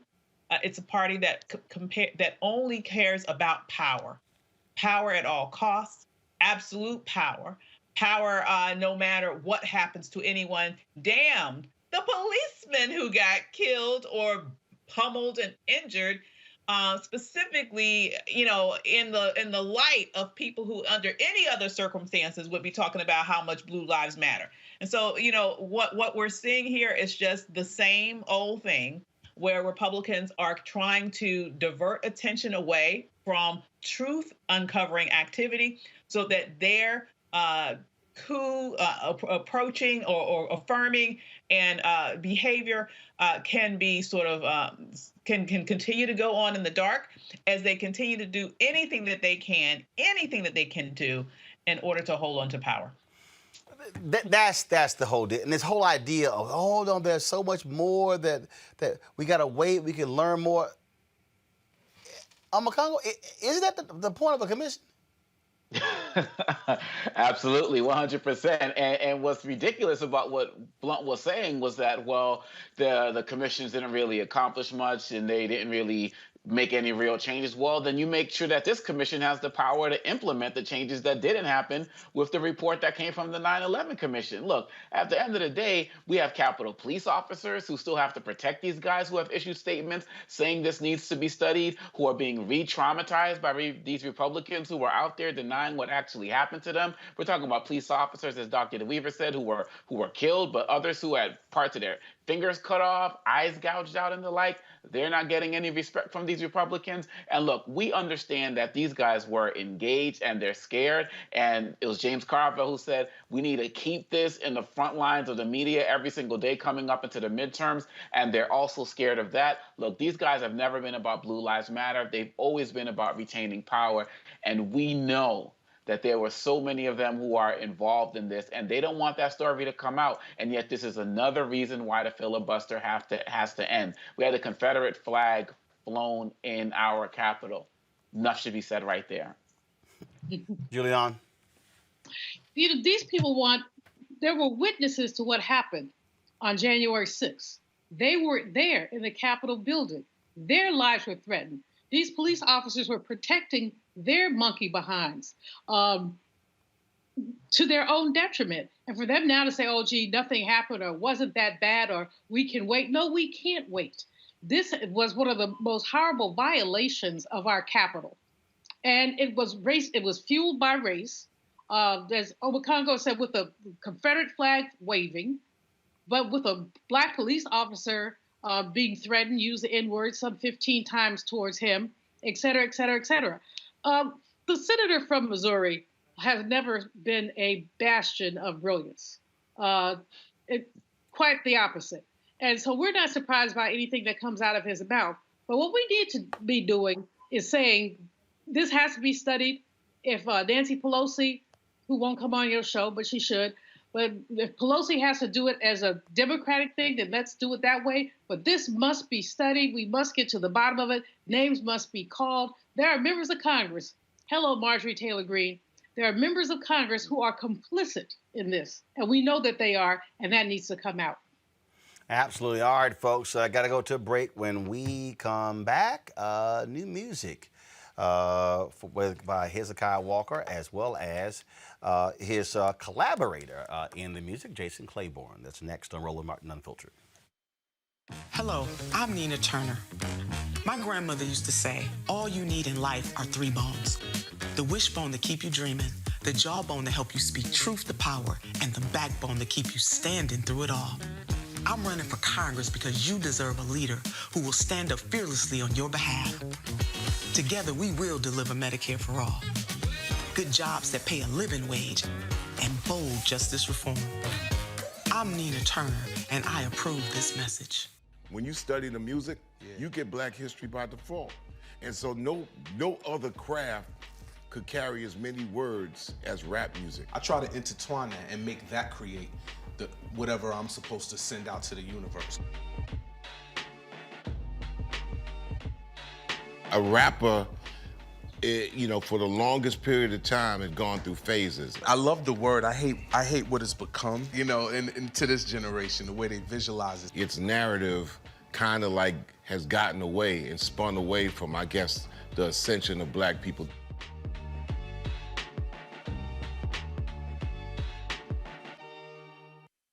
Hello, everyone. I'm Godfrey, and you're watching Roland Martin Unfiltered, and while he's doing Unfiltered, I'm practicing the wobble.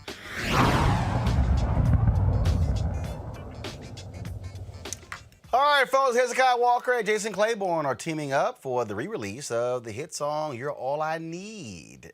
Joining us right now, Jason, what's up?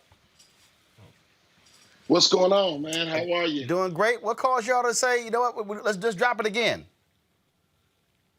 Well, you know what's crazy? I wrote the song about 15 years ago, and I was just like, man, it'd be cool to feature Bishop back on a song that I wrote for him. We had a big hit with Better. I wrote Better for him as well. Man, I just was like, I got signed right before the pandemic and had to sit.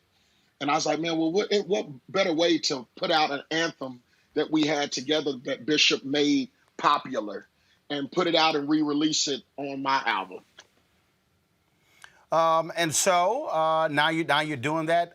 Is it a little different? Did y'all change up a little bit? Well, we put a little, I put the little youthful feel on it, young adult feel on it, and put, still same message, still same vibe, where everybody can sing it in churches and all of that good stuff. Bishop came and put his stank on it like he always does, man. And I'm just grateful for him to be a part of the song. We actually have a music video that's dropping on Sunday, May the 30th as well to the song. All right, then. Well, it sounds interesting there. Anyone else on this new album the folks want to check out? Yes, Michael Lampkin, who is an incredible singer out of St. Louis, was on Sunday's Best. I have a lot of new people that I wanted to, bring on to this game, to this music game, and to this gospel world. I've written songs for so many different artists that I've been behind the scenes all this time, and God is now starting to bring me out to the forefront. I've written for Ricky Dillard and Vashawn Mitchell and a whole lot of other artists, and I'm just glad that now I'm dropping my album, Jason Clayborn and the Atmosphere Changers. God made it beautiful, and you can get You're All I Need on this record right now. All right. Well, I certainly can't wait to hear that. Looking forward to receiving a copy. This All I Need remix. When is the album out? So the album drops this Friday, 5/28.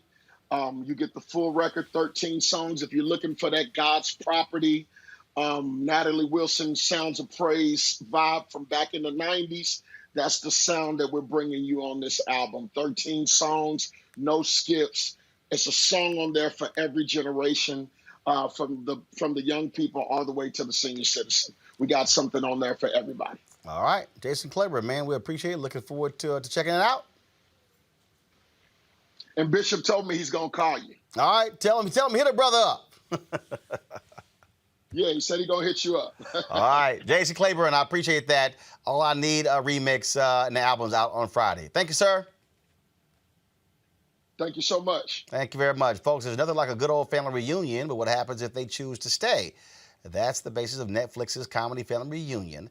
I caught up with the show stars, Loretta Devine, Anthony Alabi, and Tia Mowry. Hi. How we doing? Glad to see all of you It's always great. Wish it was in person, but it's all virtual. And so we don't have much time, but I got to get started. And I'm sorry, y'all, but I got to start with Houston first. I'm born and raised in H-Town, Jack Yates graduate. So I got to start. I got to start with Loretta. Loretta, how you? Plus, I'm an alpha. She's an AKA, so we got. How are you? It's great to see you. Indeed, indeed. Let's get right to it. I grew up in Houston, huge family. My grandparents, we went to the same church, so every Sunday it was literally 30 to 50 people at their house every single Sunday. And so what I really love about this particular show is the family dynamic. We didn't have a situation where kids went into the room and adults were over here. We were always all together. Loretta, talk about why that's important to show that and deal with the stuff that families have to deal with. Well, I think to be able to look inside a home is extremely important now. There's so many things that people don't know about Black families and how we love each other and how we give and take with each other. And this is a great example with them moving back into my house and with all their kids and then deciding to stay forever, and us being based in a Baptist church, and Miss Tia's character is, I don't know what she's doing raising these children without even whooping them. I mean, it's like, we need to get it all together. So everything you can think of, good and bad, happens in this family, and we share it with everybody, and we do it with love, which is the great thing. Tia, what's wrong with you? Because I ain't got no problem whooping the behind of a kid. Act a fool. In fact, in my family, you ain't even got to be somebody's kid. Every aunt and uncle had the right to jack a kid up. Listen. My mother whooped my behind, okay? So anyway, my point is that I just wanted to, I wanted to rebel and just do something different. I was like, okay, this is the traditional way of doing things. My grandmother whooped my mother now whooped us. And I was like, let me just try something different.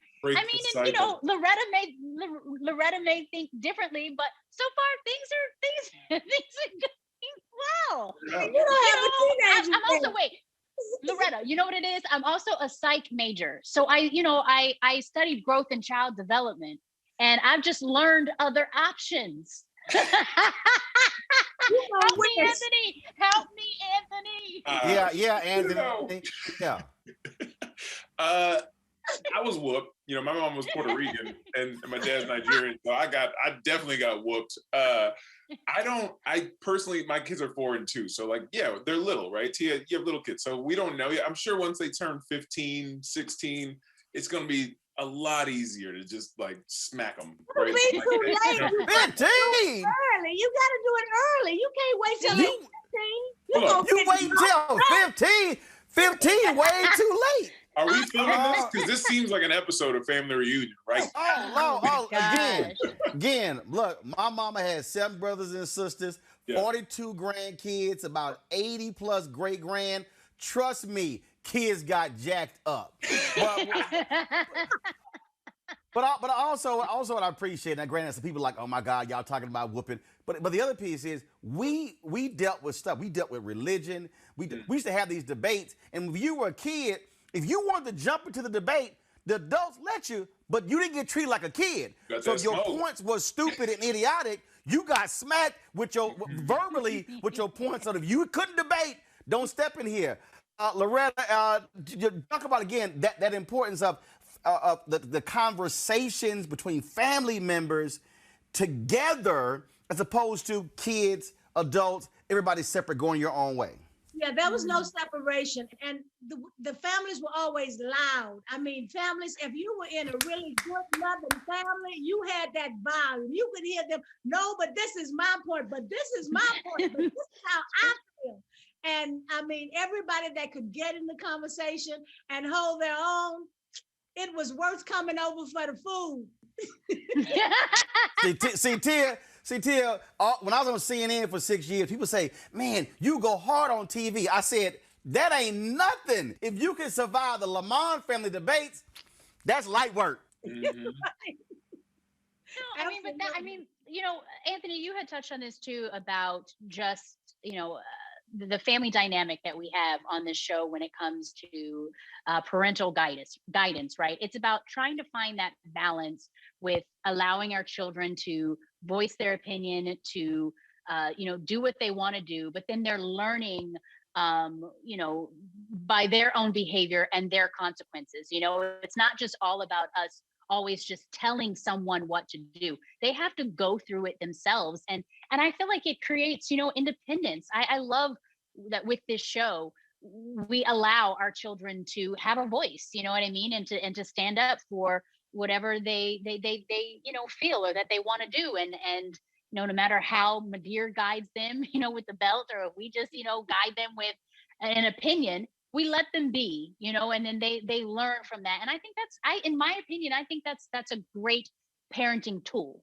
You can't always control your kids. They have to learn how to have their own independence and their own voice.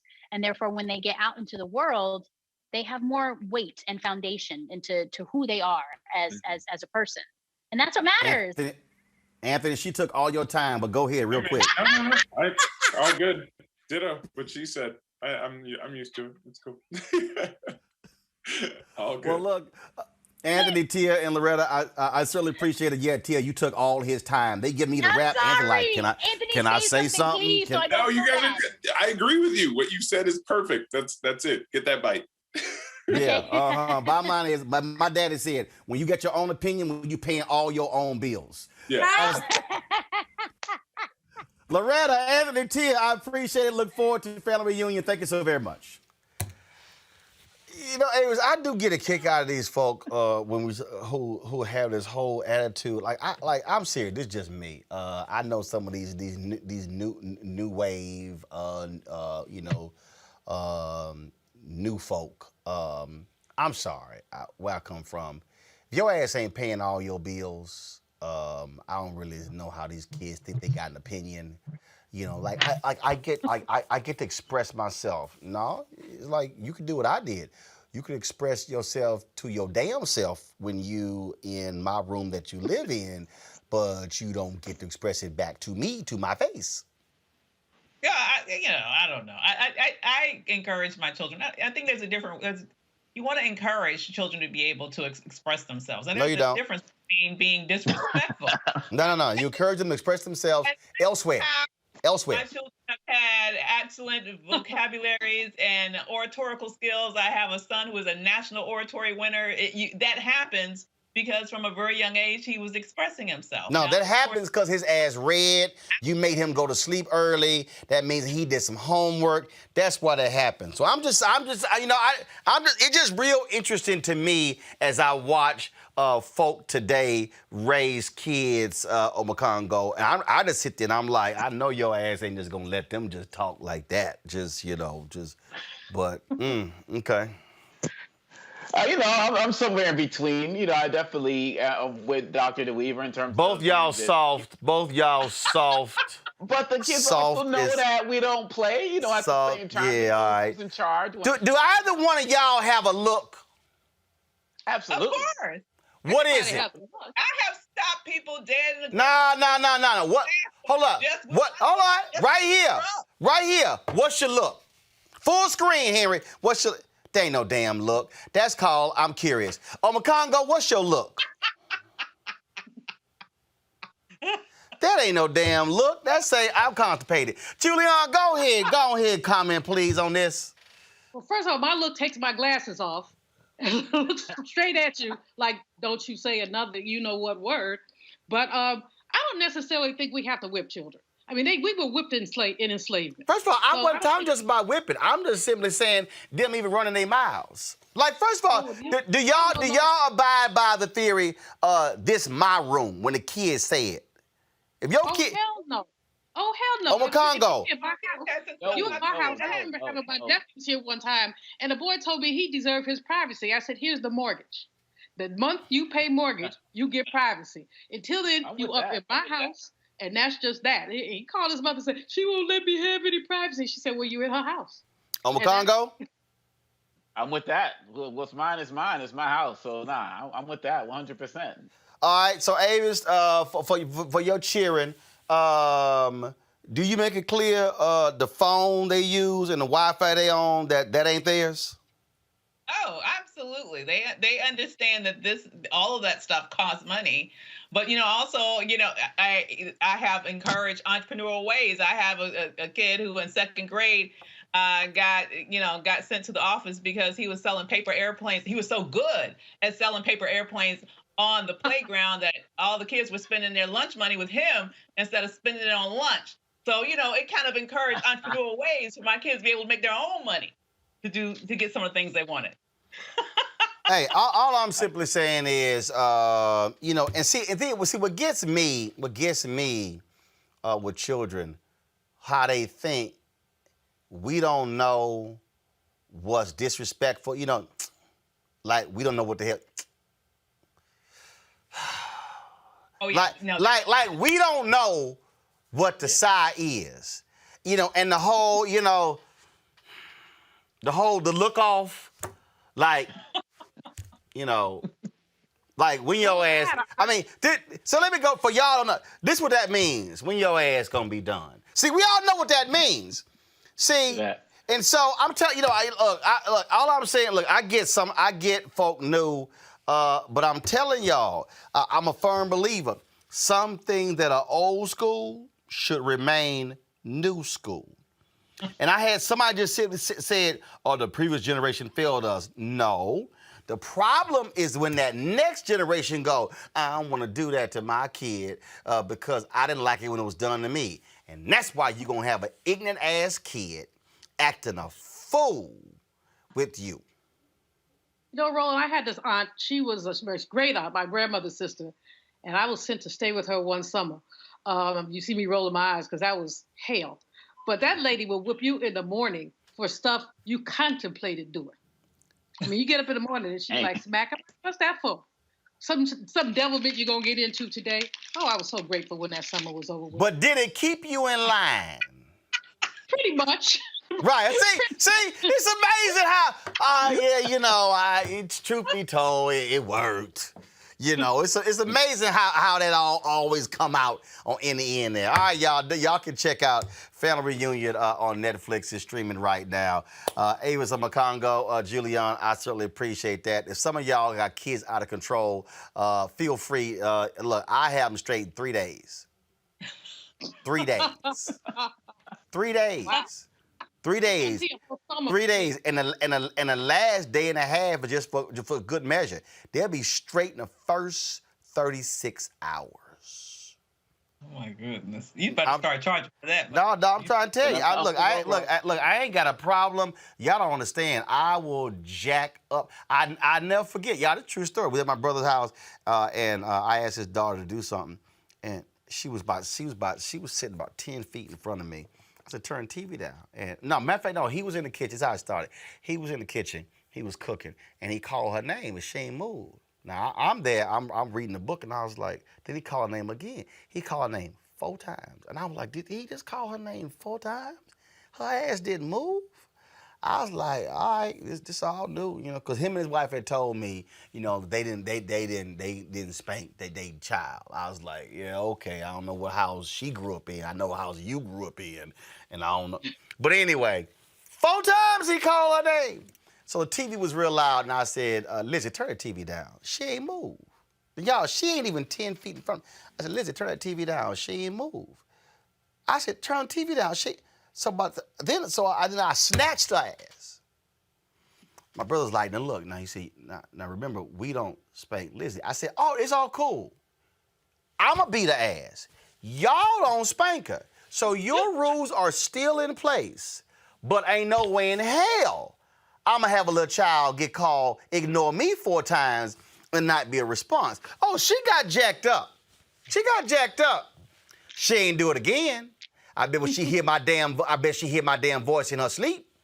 See, I'm just saying. So some of y'all can go ahead and try that. I'm just saying, go ahead. Then you gonna have the more ignorant ass kids running around here acting a fool. And then y'all wanna, dang, I should have handled that before they would turn 6. Not a hell on wheels. I know some people go, y'all gonna be sitting there emailing me, tweeting me, comment, no, we shouldn't be doing that. I ain't say do it all day like Julian's aunt did. I'm just saying, a few times will get you straight. And you'll remember, yeah, I ain't gonna do that because I might get my ass whooped. So let me just go ahead and think twice. Because that happened to me. You know, I was gonna do something that's kind of like, shit, if I do that and then he find out, man, I'm gonna be sore for about 4 or 5 days. You know, I'm just gonna go ahead and skip that. I'm just gonna skip the sore part. So we good. Y'all watch Family Reunion on Netflix. Pal, I appreciate it. Y'all, tomorrow, folks, we're gonna be, of course, focusing on George Floyd. Tomorrow's the first anniversary of his death. We're going to be live from Black Lives Matter Plaza. Hopefully it doesn't rain tomorrow like it is in Albany today here in D.C. We, of course, we've been live streaming events from Minneapolis for the last 2 days, and we'll be doing so tomorrow as well. Be sure to tune in to us. Don't forget, if y'all want to support what we do here at Roland Martin Unfiltered, you can join our Bring the Funk fan club. Support us via Cash App, $RM Unfiltered, PayPal.me/R Martin Unfiltered, Venmo.com/RM Unfiltered. Zelle is Roland@RolandSMartin.com, Roland@RolandMartinUnfiltered.com. And if you want to go ahead and just put your order in now for me to jack up your kid, just go ahead and pay right there, and we'll go ahead and handle it. Folks, I'll see y'all tomorrow right here on Roland Martin Unfiltered. And before we go, you know what? I need to go ahead and do this here. Hold on here. So let me show this here, y'all. Little Anthony Anderson, you know, he been out here working out on his Big Willie challenge. And so let me show y'all what he posted. Kill the music, please. This is what he posted today on his Instagram. Go ahead and turn it up. Y'all hear it? Let's get it. It'll start over. All right, everybody. Monday motivation. Let's get it. Roland Martin, this is for you.